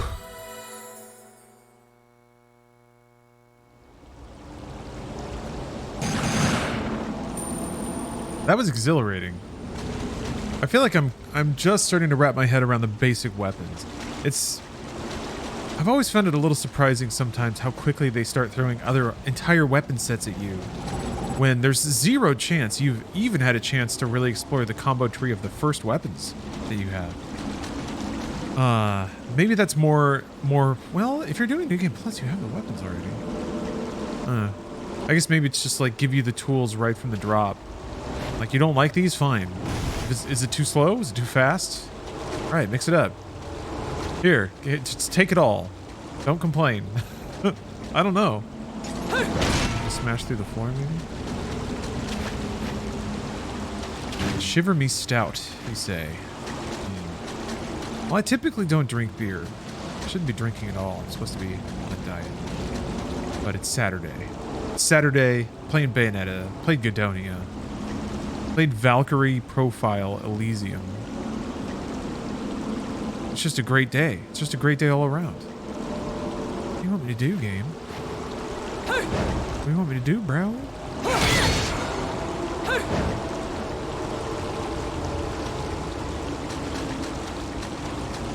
I can run on the walls. I can run on the walls.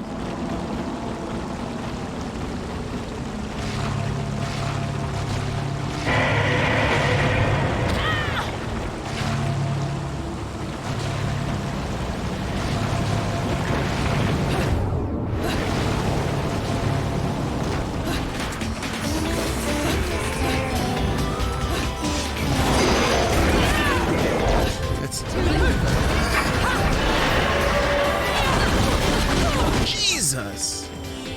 I don't know what hit me. Hey, what's up, rat boy?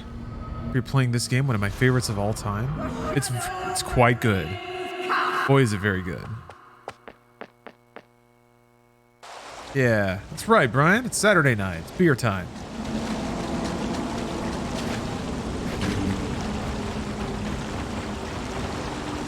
How many Saturdays you got in your life? 5, 10, maybe? You want to waste them on not drinking beer? I think on my deathbed, I think it would be nice to die knowing that I had abs at one point. Like I don't need them then. I just want to think back about my abs and smile on my deathbed. But as long as I can do that, then I'm definitely like, yeah, I should have drank as much beer as my body would let me. So it's you know, inside me there's two wolves. One wants abs and the other one wants to drink beer. These are uncommon struggles. Ay, jeez.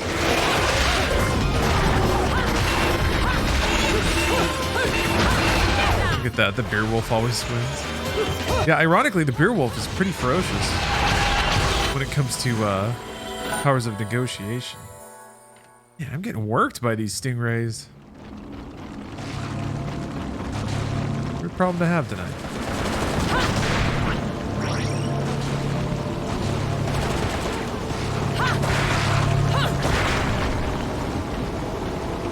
You could have a beer gut and stealth abs. I need the like roid gut. I need the Joe Rogan gut, where it's like it like projects off my body, but there's abs on top of it. Like somehow my guts are huge. That's what I need. I want big old man guts. Yeah, HGH gut. That's the look. That's what I want.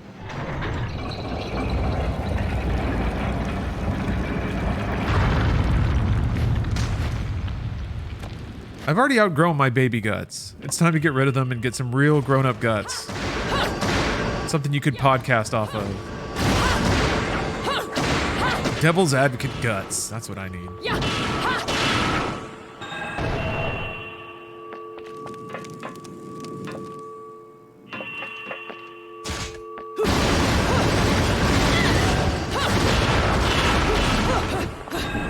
Okay, so yeah. You can get that with beer. Just drink till your liver. Whoa! Drink till your liver expands your abdominal wall. This is how I get my big guts, my big old man guts. It's beer, huh? No wonder old dudes have so many big guts. I didn't know it was that simple.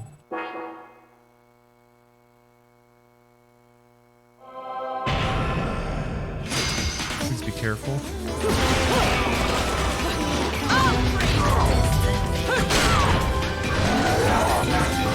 The only thing holding me back in my entire life now, my guts are too small. I have these silly, pathetic, tiny guts. Nothing's distended, nothing's prolapsed. Burned out through overuse. Ooh! Ooh.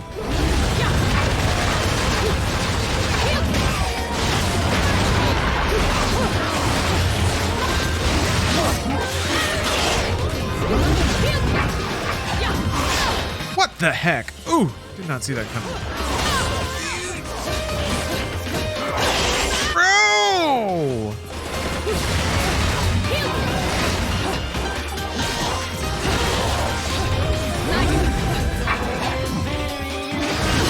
Ugh. Damn, got chewed up at the start. Jeez. This is getting worse.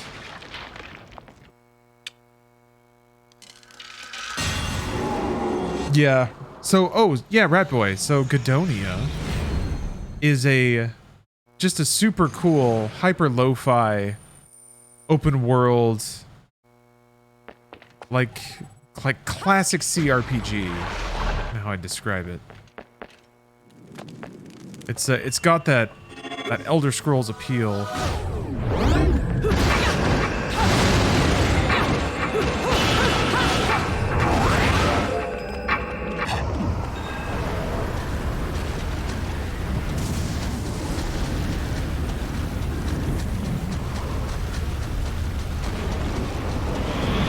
Got to be something down here, right? Yeah, there is.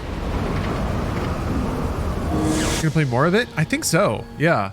I mean, there's so many games I want to play, and it technically doesn't really hit the Spooktober requirement because I want to finish Butcher Bay and Lollipop Chainsaw.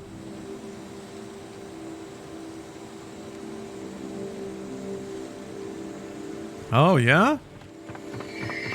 You're not just pushing beer at the brewery, Rainbow. Pushing me. You play Bayo 3? Yeah, I am. The limited kicks him. Oh no. Oh no.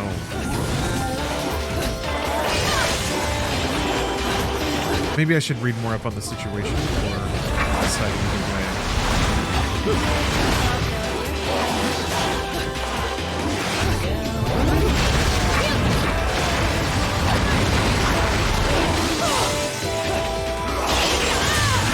Jeez. Okay. It really seems like shouldn't try to do any attacks unless I'm in witch time, and then I can get the maximum amount of damage out of the combo. I guess that's gonna count. I don't know if I'll be able to pick up a weapon. Can't touch me.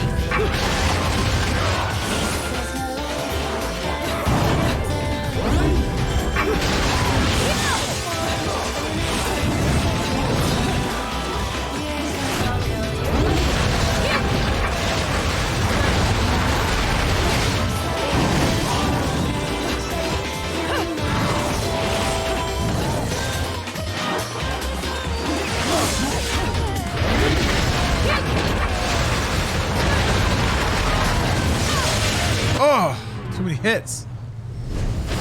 Well, I got one of them.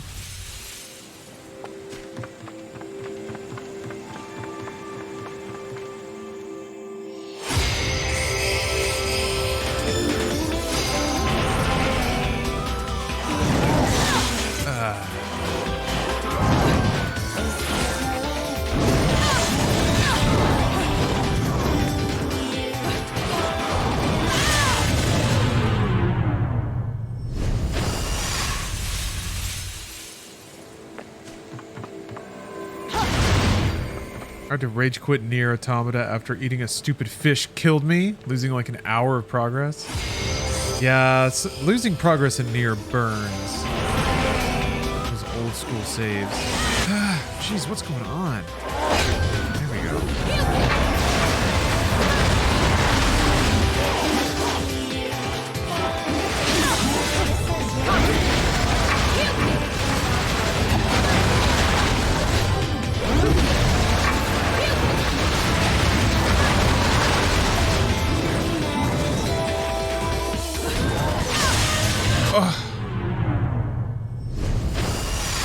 If I can use if like one usage of the claws counts as a kick, I probably want to kill fire first then, because fire does the like twirl. And that does a ton of hits for just one button hit. So let me see if I can target fire.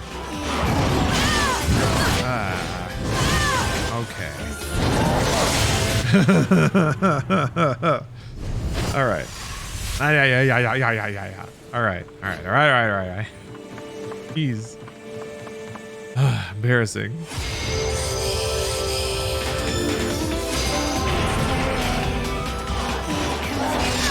Jesus.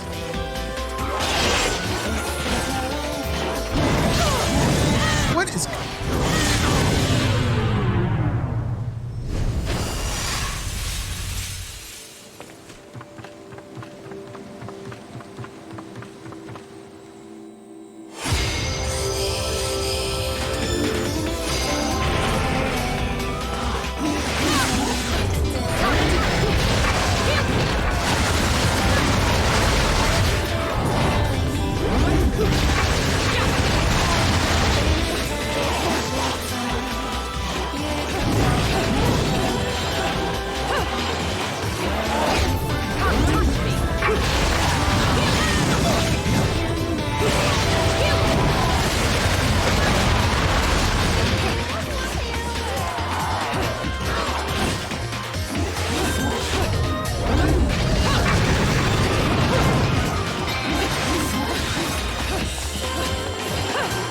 No, too many.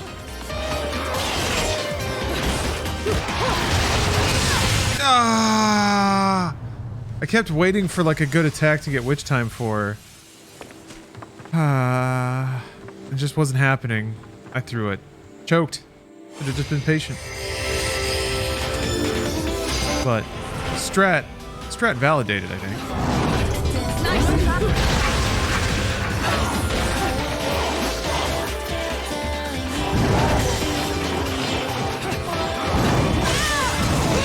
Yeah, come on.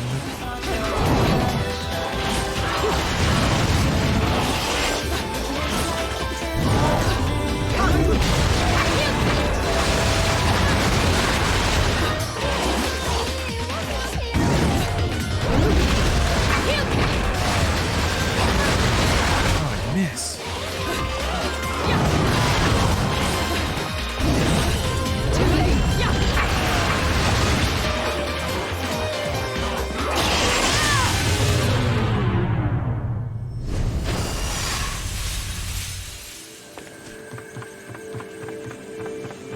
Yeah, those dodge windows are tight.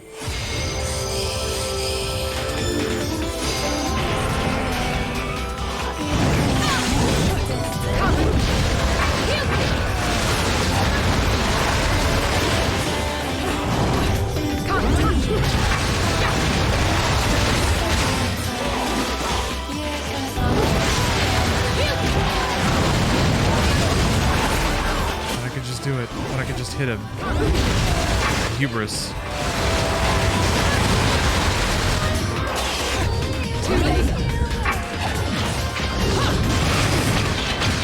There we go.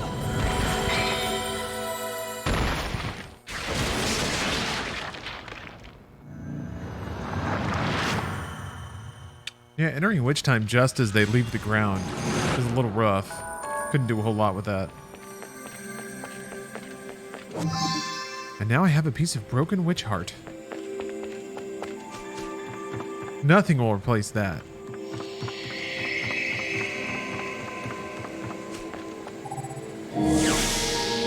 Sorry to hear that last dinosaur. Hey, in your case, at least... Oh. At least you know why you got a job rejection. I guess that doesn't make it feel any better, though. That's one of those lingering things. It's like, because all you have is the rejection, and you just have to sit there with it and wonder why and what you could have done differently.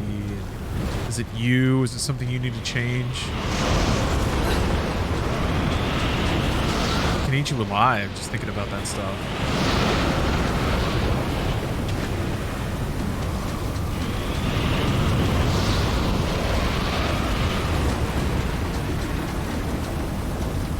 Really need to throw this game in. First time I played it, I tried playing it like DMC and it didn't work well, just different enough. Yeah, yes, it is just different enough. I think with if you found certain combos, you could try to force it. And some moves make it feel like it's supposed to be like that. But I think the way that the guns work and the like dodge offset, it's much more of a like button holdy and like, yeah, thinking and reacting kind of game. You're not supposed to be, it doesn't seem like you're supposed to be so overtly offensive. You're supposed to be more methodical and definitely use witch time all the time. Witch graves within the city. Vigrad is littered with the legacies of an ancient age. Among these are the stone coffins used to bury departed witches. Along with their fellow overseers of history, the Lumen Sages, the Umbra witches, used their incredible powers to repel any intrusion upon Vigrad. Under these auspices, the witches abode by the terms of their netherworldly contracts, and upon parting with the physical world, the strongest of the witches were defied as guardians and buried in stone coffins throughout the town. These stone coffins were sealed tight, and it was said that only those with knowledge of a witch's magic could open them. Even during the witch hunts, when the coffins were subjected to attempted demolition, not a single soul was able to peer into the contents within. According to one theory, the contract with their demon master stipulates that upon leaving this earth, a witch's soul nor body can remain. It is said umbral burial customs were developed for that very reason. The women would bury their loved ones in treasured stone coffins to lessen the pain of those destined for inferno, even if the effect was slight. Today, unable to break the magic seal upon the coffins, the Lumen Sage seal of the sun has been placed upon the stone sarcophagi as a counterweight. If by chance the power of witches were to return to this world, they would be prevented from opening their coffins due to the seal. This is a clear indication of the sort of persecution these women were subjected to during the witch hunts. Okay. Playing Lionel Richie next door now. All night long. Anyway. While the whereabouts... Wait, that is Lionel Richie, right? While the whereabouts of the witch's tomb is outlined above, the location of the tombs for the Lumen Sages remains unknown.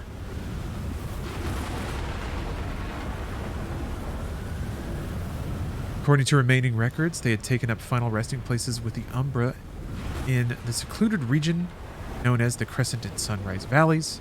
It is said the Lumen Sages, who conducted their duties not in the darkness but in the light, rest peacefully in their valley after departing from this world.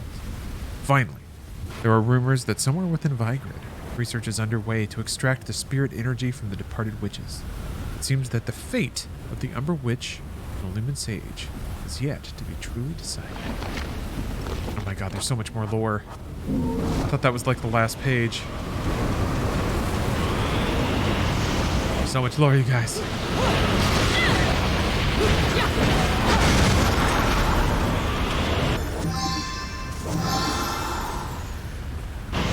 And gold LP 66666.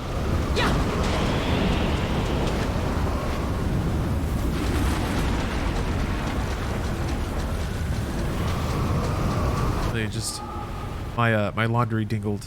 I'm gonna go put it in the dryer. Bjorberg. Oh, Lucas. I think I missed your sub from a long time ago. I'm very sorry. I hope you're still around.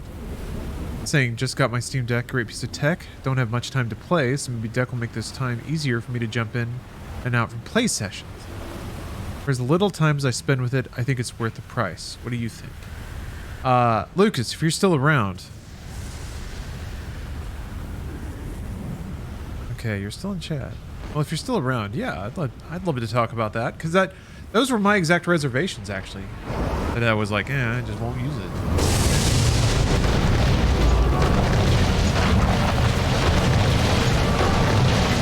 I think that was a pretty clear design aspect that Valve addressed. I think it's got pretty good battery life and sleep. I think it boots to SteamOS pretty quickly.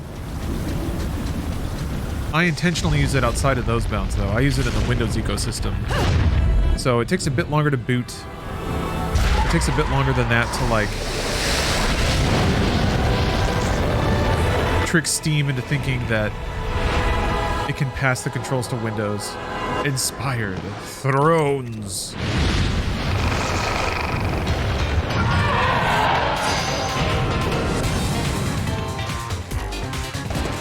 Get a Steam Deck specifically to hook up to my TV. Yeah, it can work that way. I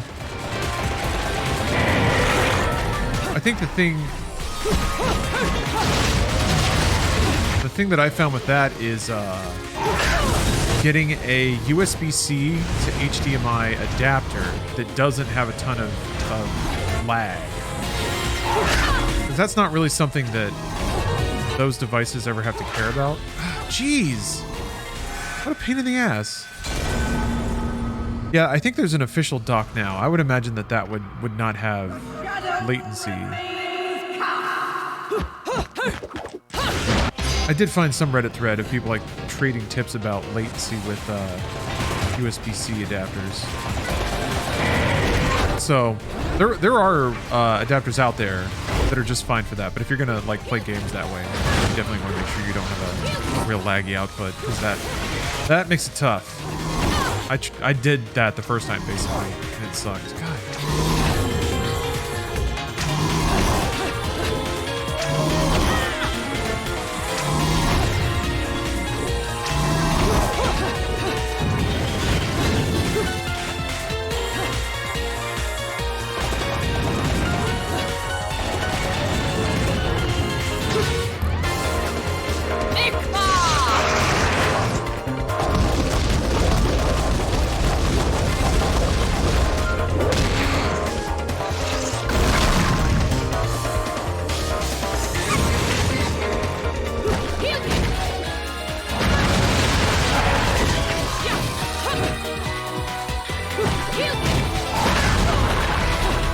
Also an ugly dragon.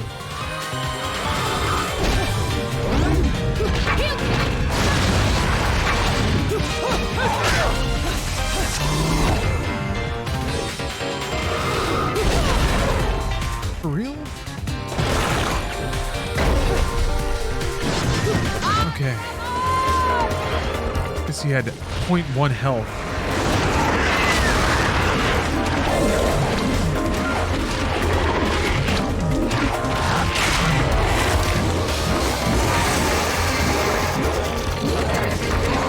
God bless video games. God bless them. Yeah, just eat them. Whatever. Here, demon, you do whatever you want.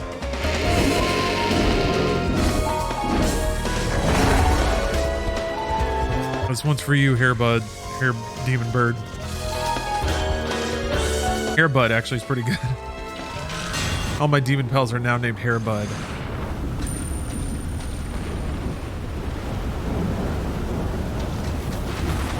Okay. Take care of that. I really wish I had a little crow friend. I'm so jealous of people that have like little crows that bring them stuff. And watch out for them and their little crow buddies.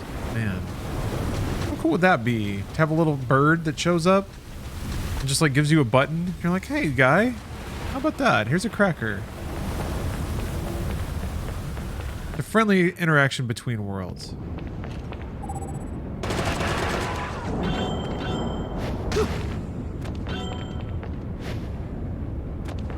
Tried doing that this summer, but didn't have much luck attracting crows.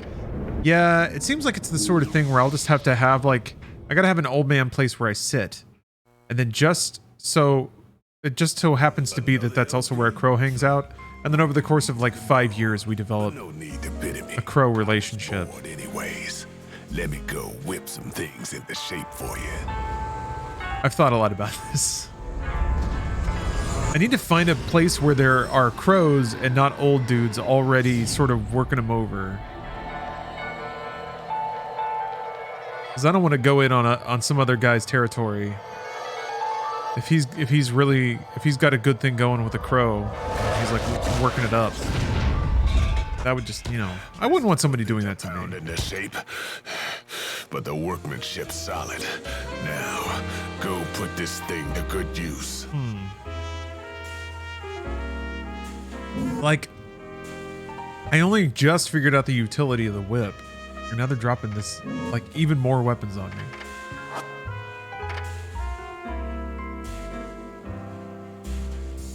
Crow-lationship? Exactly.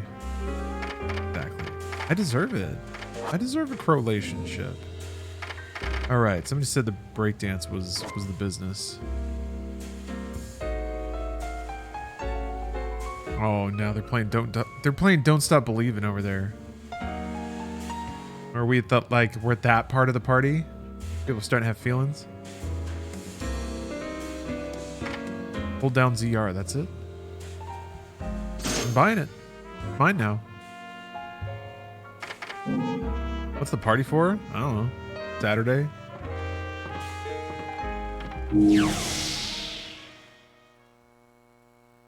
Hey, Full Metal Ninja. I'm good. I'm doing real good. This game rocks.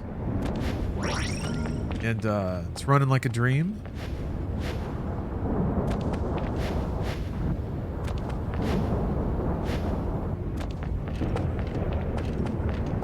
I think they're doing karaoke. They might even be playing rock. No. I don't hear like the tippity tap of a drum set. Nah, people don't do that. Road dawn on the gates of hell. There is a place beloved by wanted men and rogues where money and power rule all. It is where I have established my office. Those who call this place by its given name are instantly identified as newcomers, as the tired hands of this rat hole all call it by a single name only, the dump. Bloody battles and dirty disputes over money here are an everyday occurrence. The concept of concern for one's fellow man was long since lost on the dump's denizens. What people here are after, what they love to see, is not of this world. They thirst for the uproar only the occult can inspire. The appearance of a specter, a man being devoured by a demon. These are the snacks that they eat as they drink and cavort the dump's numerous watering holes. It is this place that I have come on my pilgrimage in search of a grasp on reality. The dump is a wretched hive for all sorts of scum and villainy, home to everyone from black market businessmen to informants and devil hunters in between. But amongst them all, one man is particularly strange. His name is Rodon, proprietor of the Gates of Hell bar. His front may be that of a bartender, but rumor has it that he is actually an arms dealer. Of course, if a man such as myself were to visit his establishment, there is no way all of his secrets would be laid bare. However, I can tell just by the air around him, he's a dangerous man. Unlike the standard assortment of thugs in this place, his is a sort of danger on a truly different level. According to my colleagues, if one carries enough clout here, Rodon is known to provide a gun or blade should the fee prove satisfactory. Oh, there's like a virgin going on now. They're getting into the deep hits. That is all I've been able to wring out of the people here. There are also rumors that if you enter the bar from some sort of hidden entrance, he'll provide you things that money cannot buy. Or so saith the gossips in this occult-obsessed town. They even go so far as to say these things are not made via normal means, but are weapons made from materials available only in Inferno. In the dump, there are enough rumors to rot one's ears, and if I hadn't seen the fresco of the Trinity of Realities, staple of the Vigridian religions, on Rodon's wall, I would have dismissed talk of him as nothing more than these tall tales. In any case, if I am able to fully investigate this man's secrets, I will surely be able to obtain the truth I so desperately seek. However, aimless sniffing around in this town is a great way to wind up dead. I'd have to be prudent and not leave things to chance. I'm gonna get killed by demons.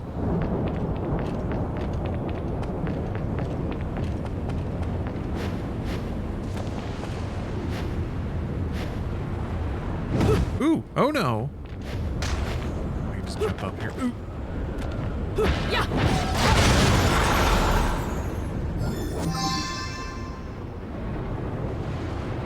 Oh, Mr. Brightside? Yeah. Now that I'm old enough to feel the nostalgia of the times I sing Mr. Brightside unironically. Yeah, that kind of puts it in... That puts it in Hall of Famer territory, I think. Songs that are overplayed but then take on like a profound meaning because of the fact that they were overplayed. Oh, another one. All right.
I like the extra long hit frame stutter.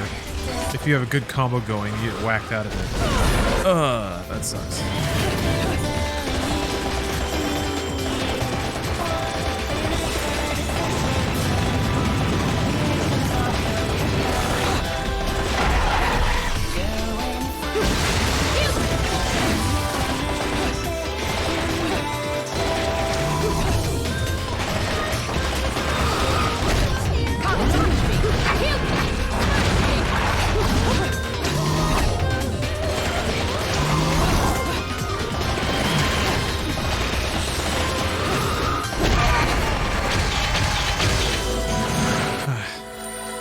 Didn't want to take any chances with that.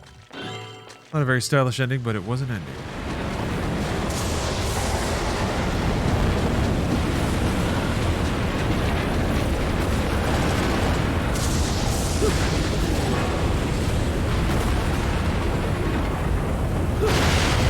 Okay.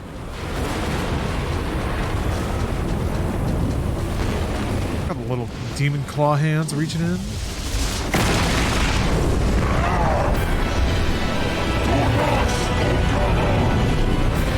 Well, we're doing this now. Okay.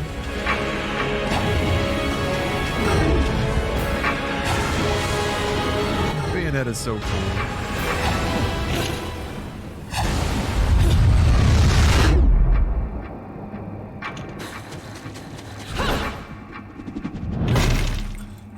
Oh, dirty rainbows, thank you.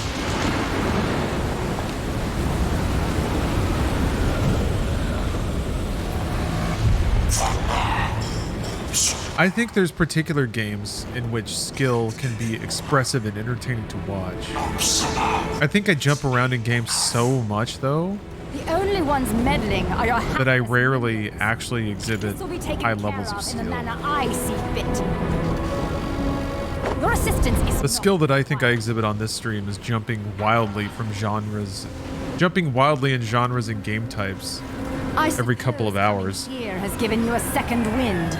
Feeling I've complained a bit about it lately because I played like 4 different games that have very similar like game designs, but wildly different button mappings. sister, you've quite the active imagination. And I'm gonna start Splatterhouse Jewel upon the soon. crown of the That's another Iron one. Throne. And now that you've So, returned, I could be happier. Kick someone's ass so hard on Overwatch 2 they told me to touch grass. Oh, that's good. Yes. When it's just the like when the losers talk shit. Oh god. That's good. Give them a good slapping. No time for daydreaming. Yeah, their ears rang a little bit after that match. A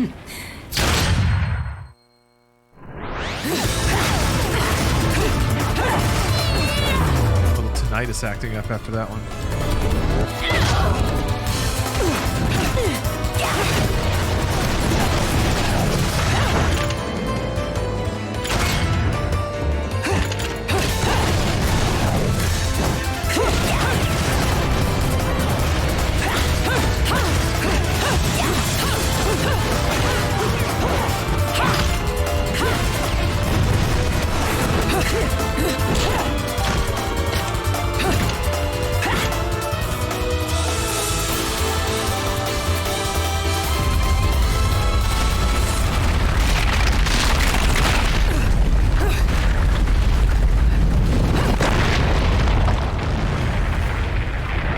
Those cretins fouled it all up again.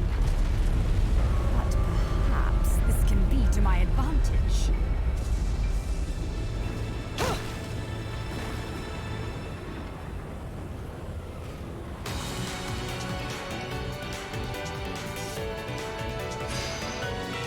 JoJo's pose.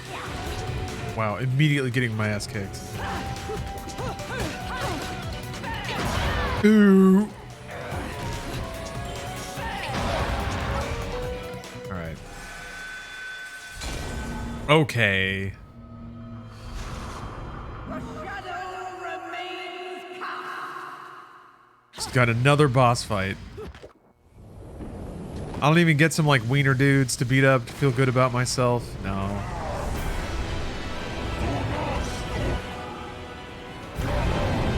Wait, what? What? Was it just okay? Wait, it's this whole fight?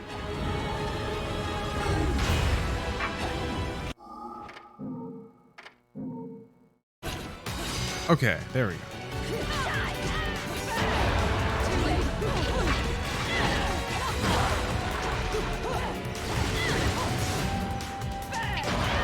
Jesus.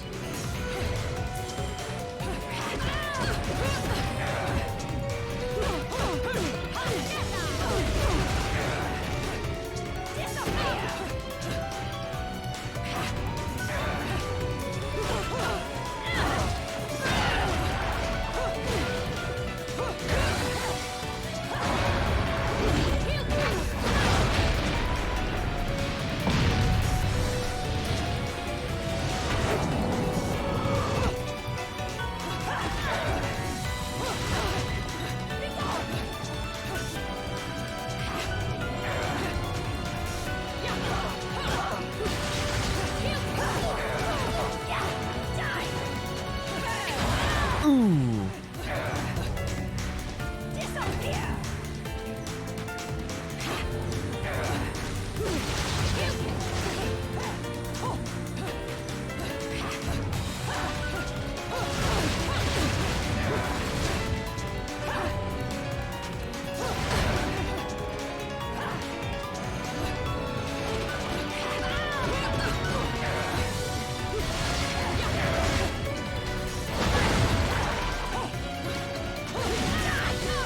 Ooh.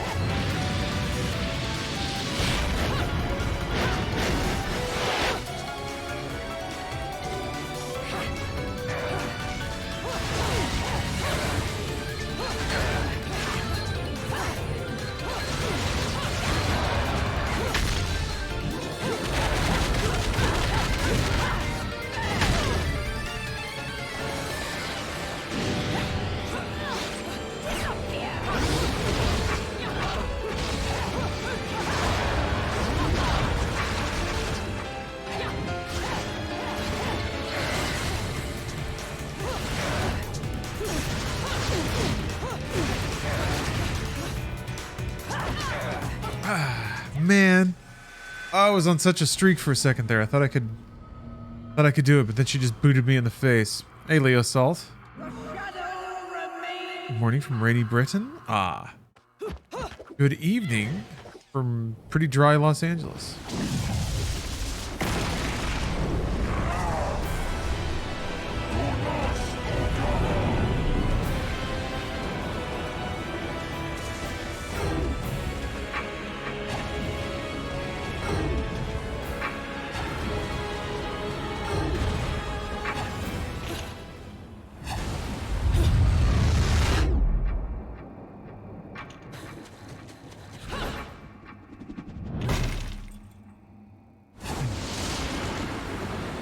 Do you just do more damage during witch time?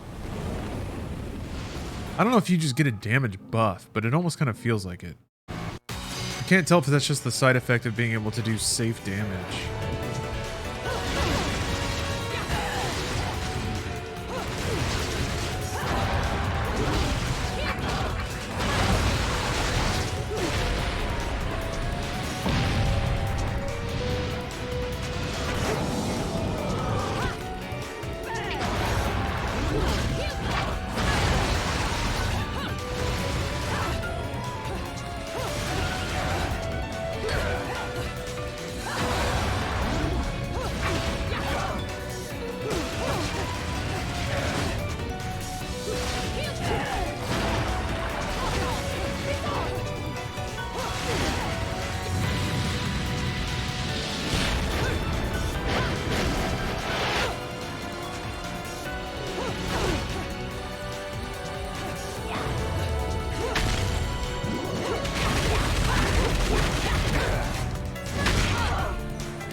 Bongo, you got 5 hours of dark tied in. How you feeling it? How you feeling about it, I guess I should say.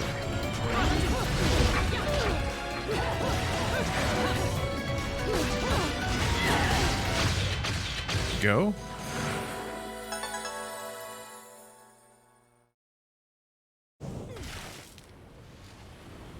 What's the matter? Yeah, I really enjoyed Of something, are you? dropping into missions, killing a bunch of dudes.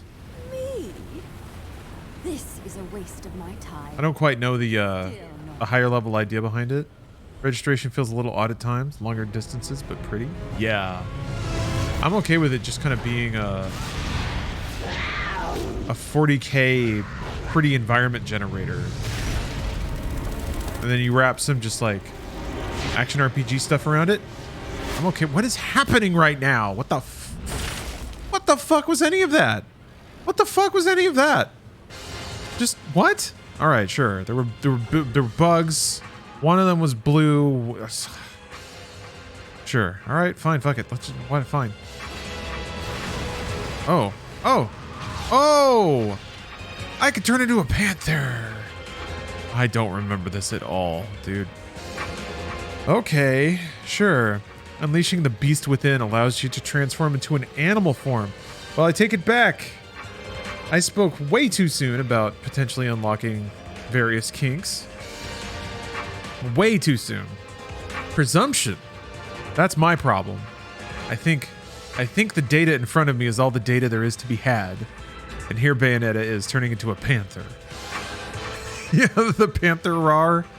Yeah, the G Fuel transition. Unfortunately retired. Who knows? Maybe there will be another opportunity in the future. The power of the panther. Transform into the beast.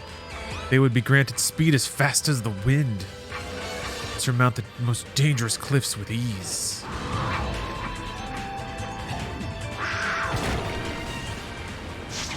That is the panther. Oh my. The panther of caffeine. Pretty amazing. Wow.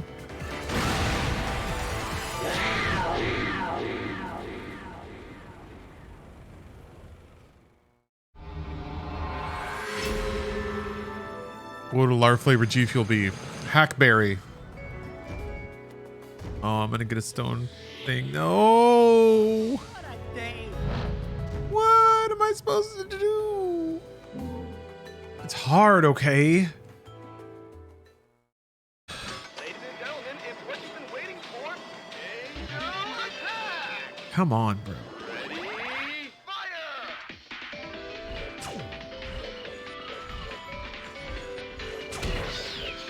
Ugh.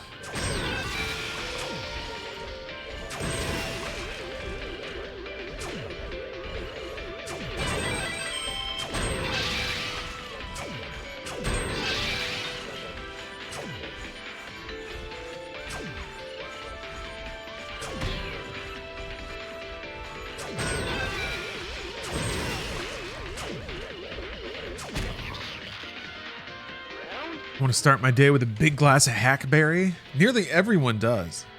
Everyone's saying it.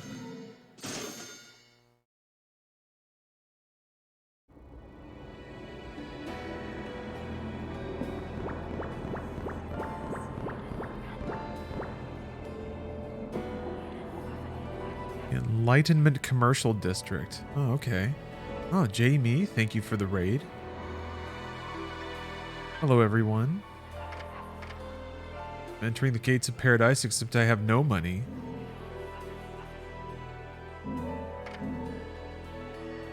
Got some new weapons I haven't even tried out. I can't swap them here, though.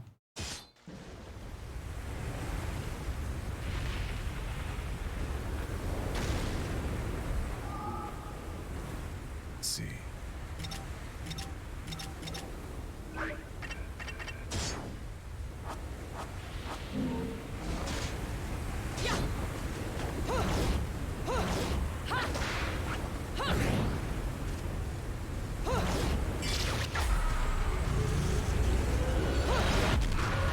You can put down mines? But it's like different. Oh, can you not have it in both? Oh, I guess not.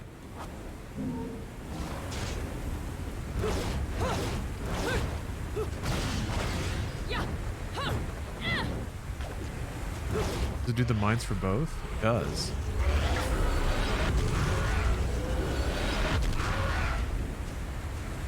I don't know if it's something considerable, but streamers and YouTubers are partnering with gamer subs similar to G Fuel. They'll make waifu shakers and flavored energy stuff.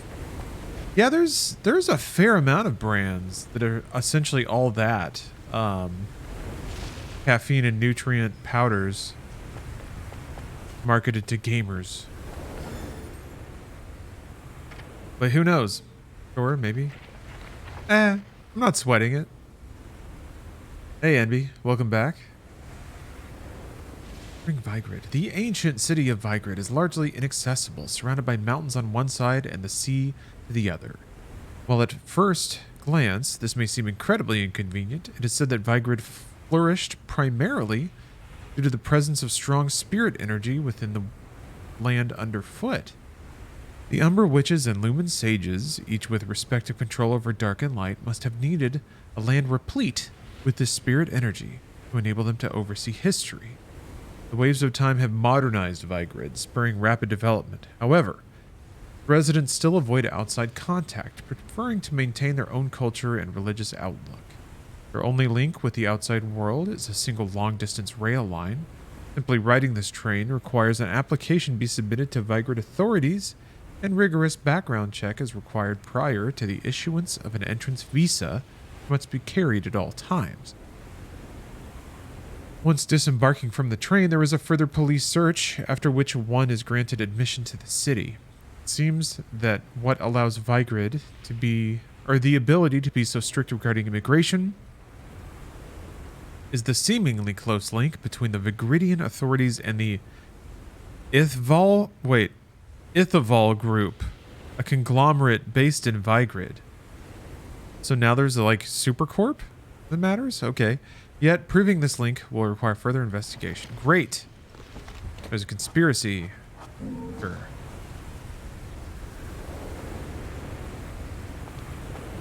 I honestly want an energy powder that has everything it normally has except flavor. Energy water, I guess. Does caffeine have a flavor, though? I think it does.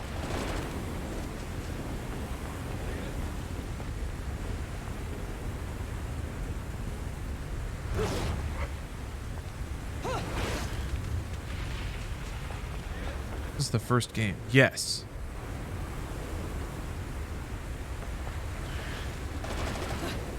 Huh. Oh, wait a minute. I have to be the panther. Ha ha ha! Yes! I knew. Caffeine is kind of bitter. I guess that's why it works so well with, coffee.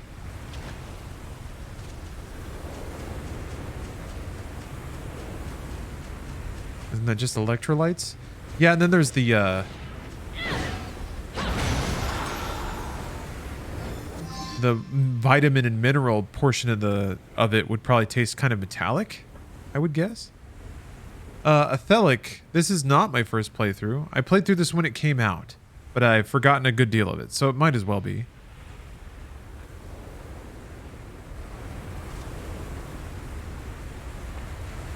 It's hit that magic wraparound where it's it's kind of new, but still kind of familiar.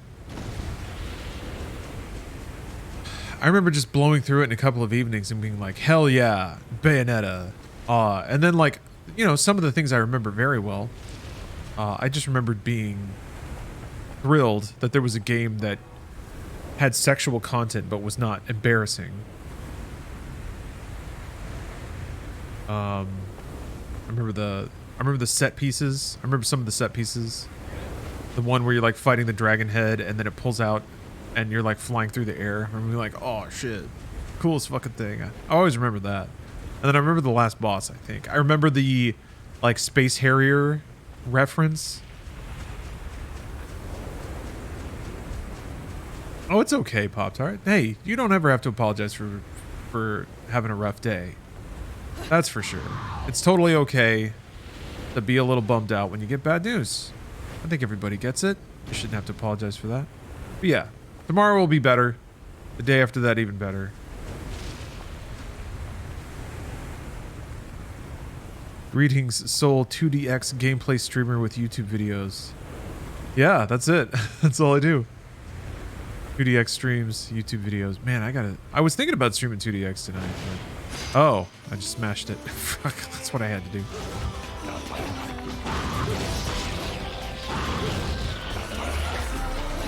Panther.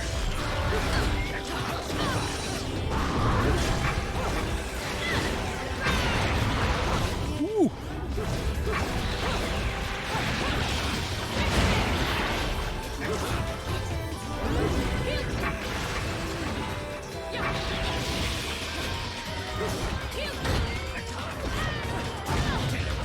Damn, that sucks.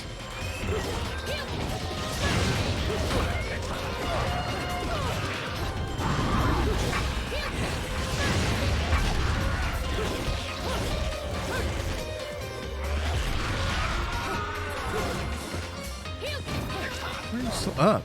He's like, I burned all of his skin off. Give it up, bro.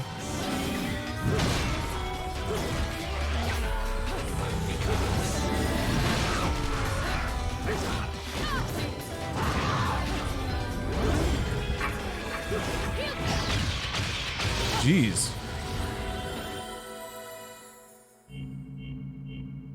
I ate a whole lot of damage on that fight. What game is Steph playing? Leo, she is playing Disney Dreamlight Valley, which is very directly Animal Crossing, but with Disney stuff. They're not fooling anybody.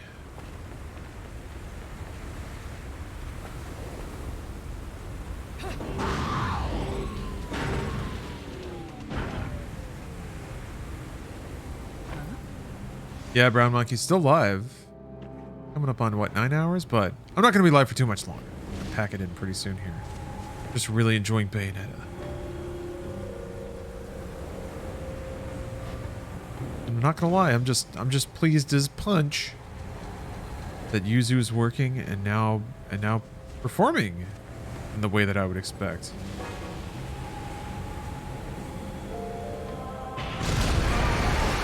Two dragon.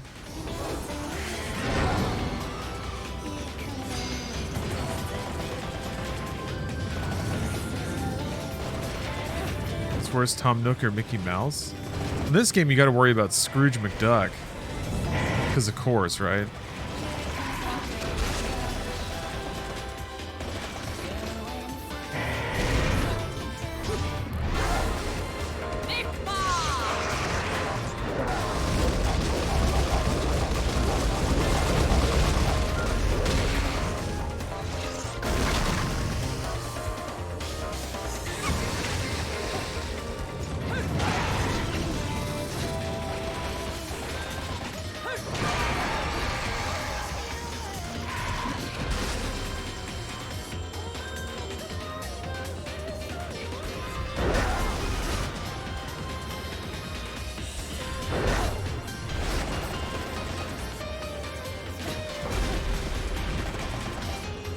Hold on a second. Yeah, I'm glad you followed up on this. I'm starting to get pissed at this whole ads thing. Went several entire streams in other channels, one sub, one not. Never got a single ad, but I got a little banner style one again already on this stream, huh?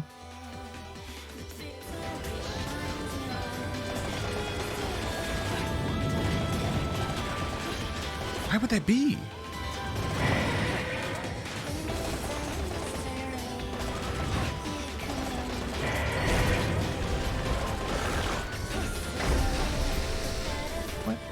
Over there. Oh, because I can run faster now.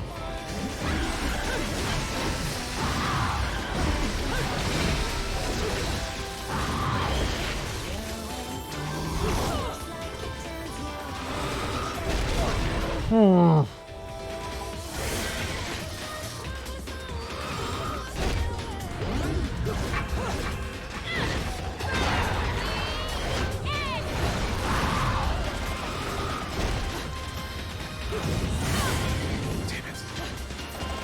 Almost got him.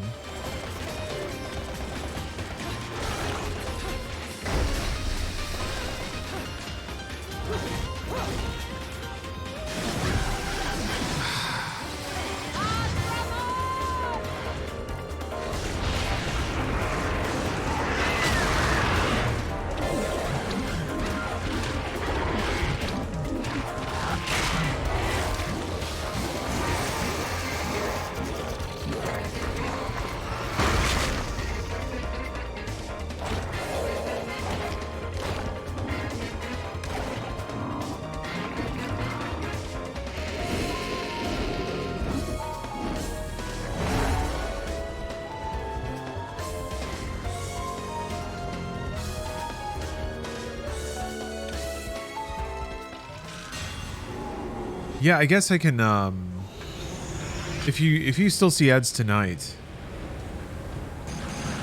I can try to fill out, or I can try to contact support.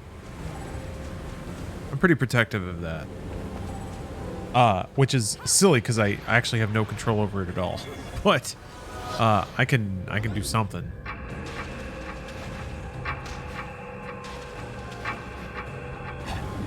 Got to get milk for my Oreos. Ah, bummer. I'm legit out of milk right now. I gotta get more. Do you have the subscribers don't see ads thing on? Oh yeah. I mean, last time I checked, yeah. Okay. Try that actually. I like this music. Here, I'll super double check.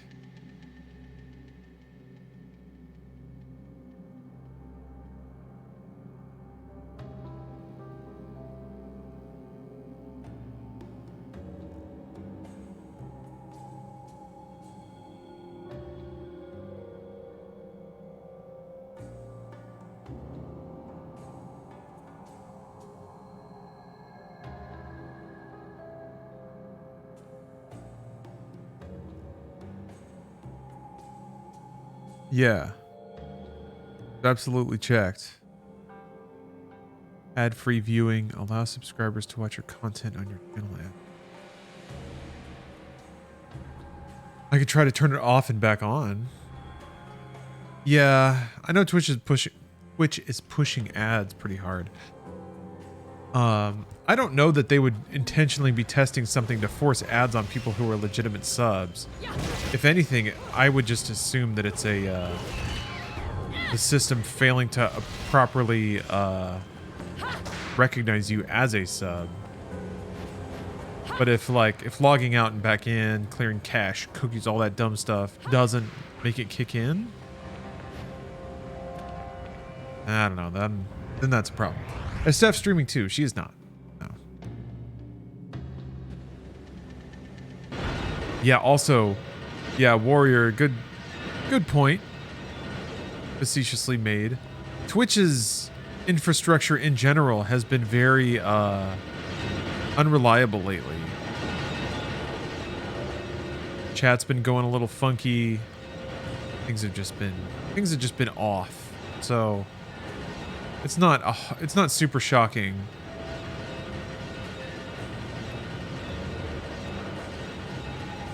Ugh, if they're messing up on it. Oh god, fucked it up immediately. Ah.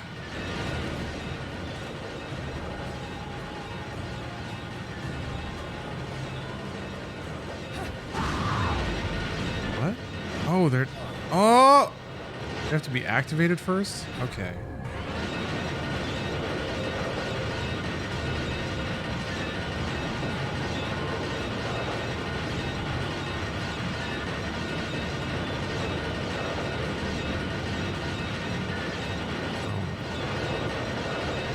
Oh no. Oh dear.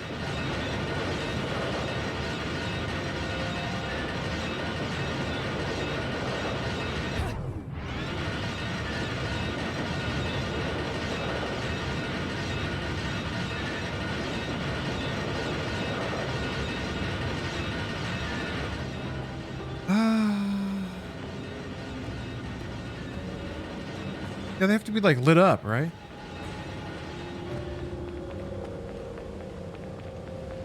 boy, what a devious puzzle. What is...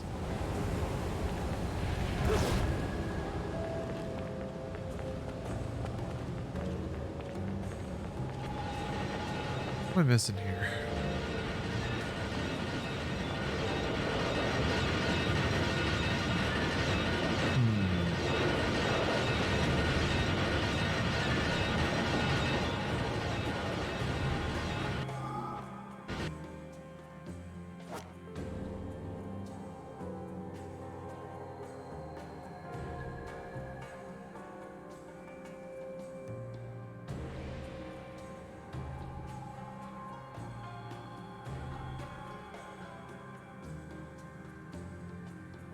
I don't know.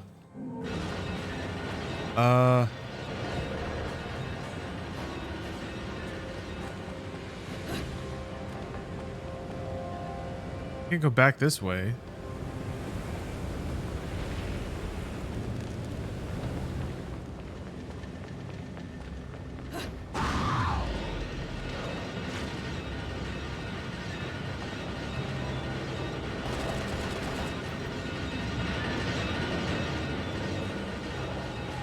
I feel like I'm missing something here.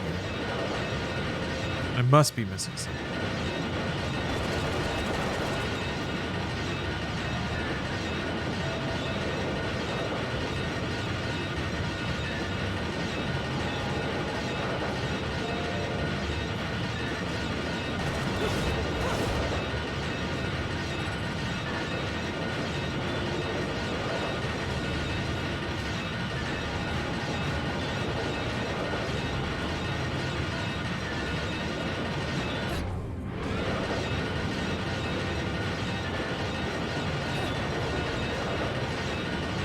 Well, this is a real pickle.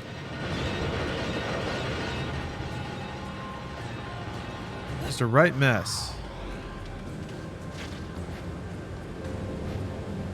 Okay. Break the rocks? Can I do that?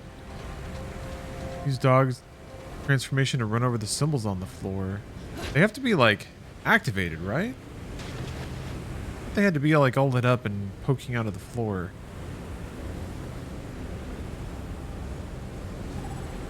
And like when I ran over it, they didn't really react to it.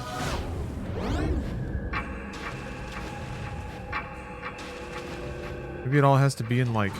No? Okay.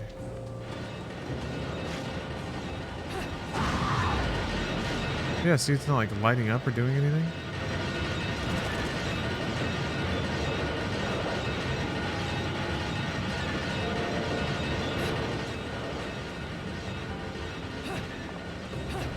Ooh.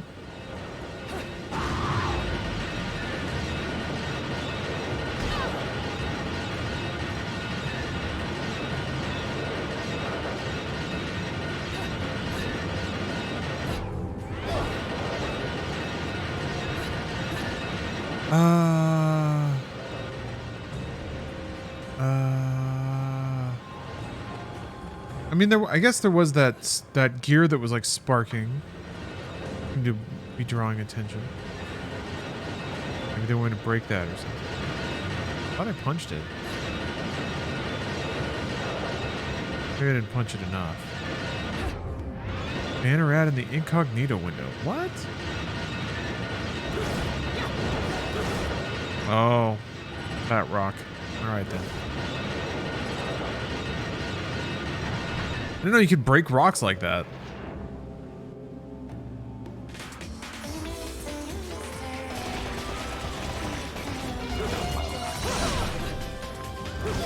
Jesus, dead.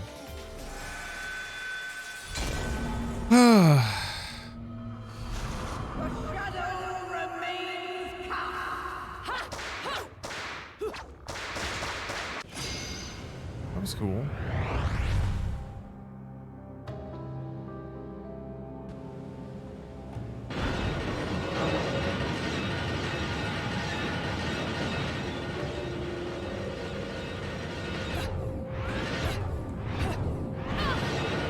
Trying to dodge into it. What am I doing?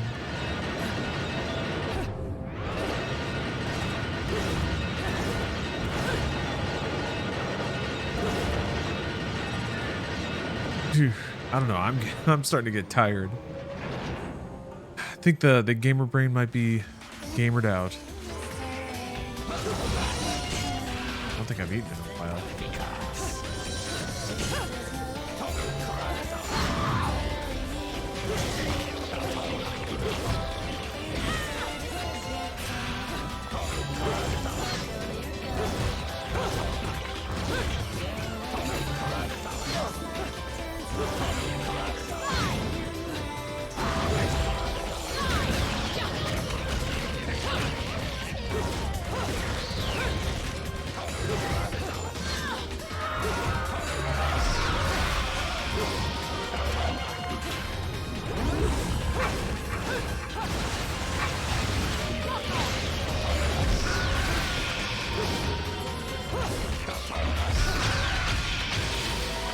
Do like, man, so putting down the mine is pretty cool, but like if you do it at the end of a combo, you end up just putting the mine inside of an enemy and then it detonates immediately. You get that really cool like after punch, explosion punch. Super, super cool.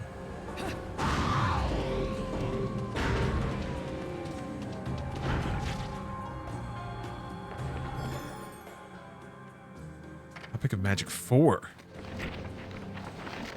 Everyone carries within them a record of their evolution as a being since time immemorial. It is this inner knowledge that the magical arts call upon when a practitioner uses the transformative technique known as the beast within. While there is very little documentation regarding this technique, it is comparatively easy to guess at its workings. It is even easier when one considers how many works of art depicting this condition fill museums to this very day. These works capture the very moment when a witch transforms herself into an animal. Present-day interpretations never seem to escape the realm of dismissing these works as artist daydreams. However, when viewed from a different perspective, they are an important reference point in researching the magical arts. These pictures illustrate the unbelievable transformation of an Umbra witch via the most special of means, seeking her take the form of various animals. The witches were able to freely use this technique, transforming into beasts for incredible speed, or birds to send themselves soaring in the sky. Ja. Yeah, little brown monkey, they did. Swinch dubs finally worked. Made it happen. Through frustrating trial and error.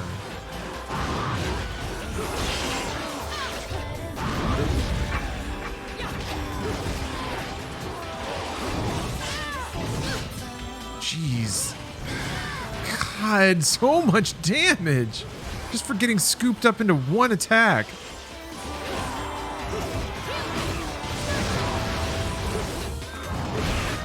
Jeez.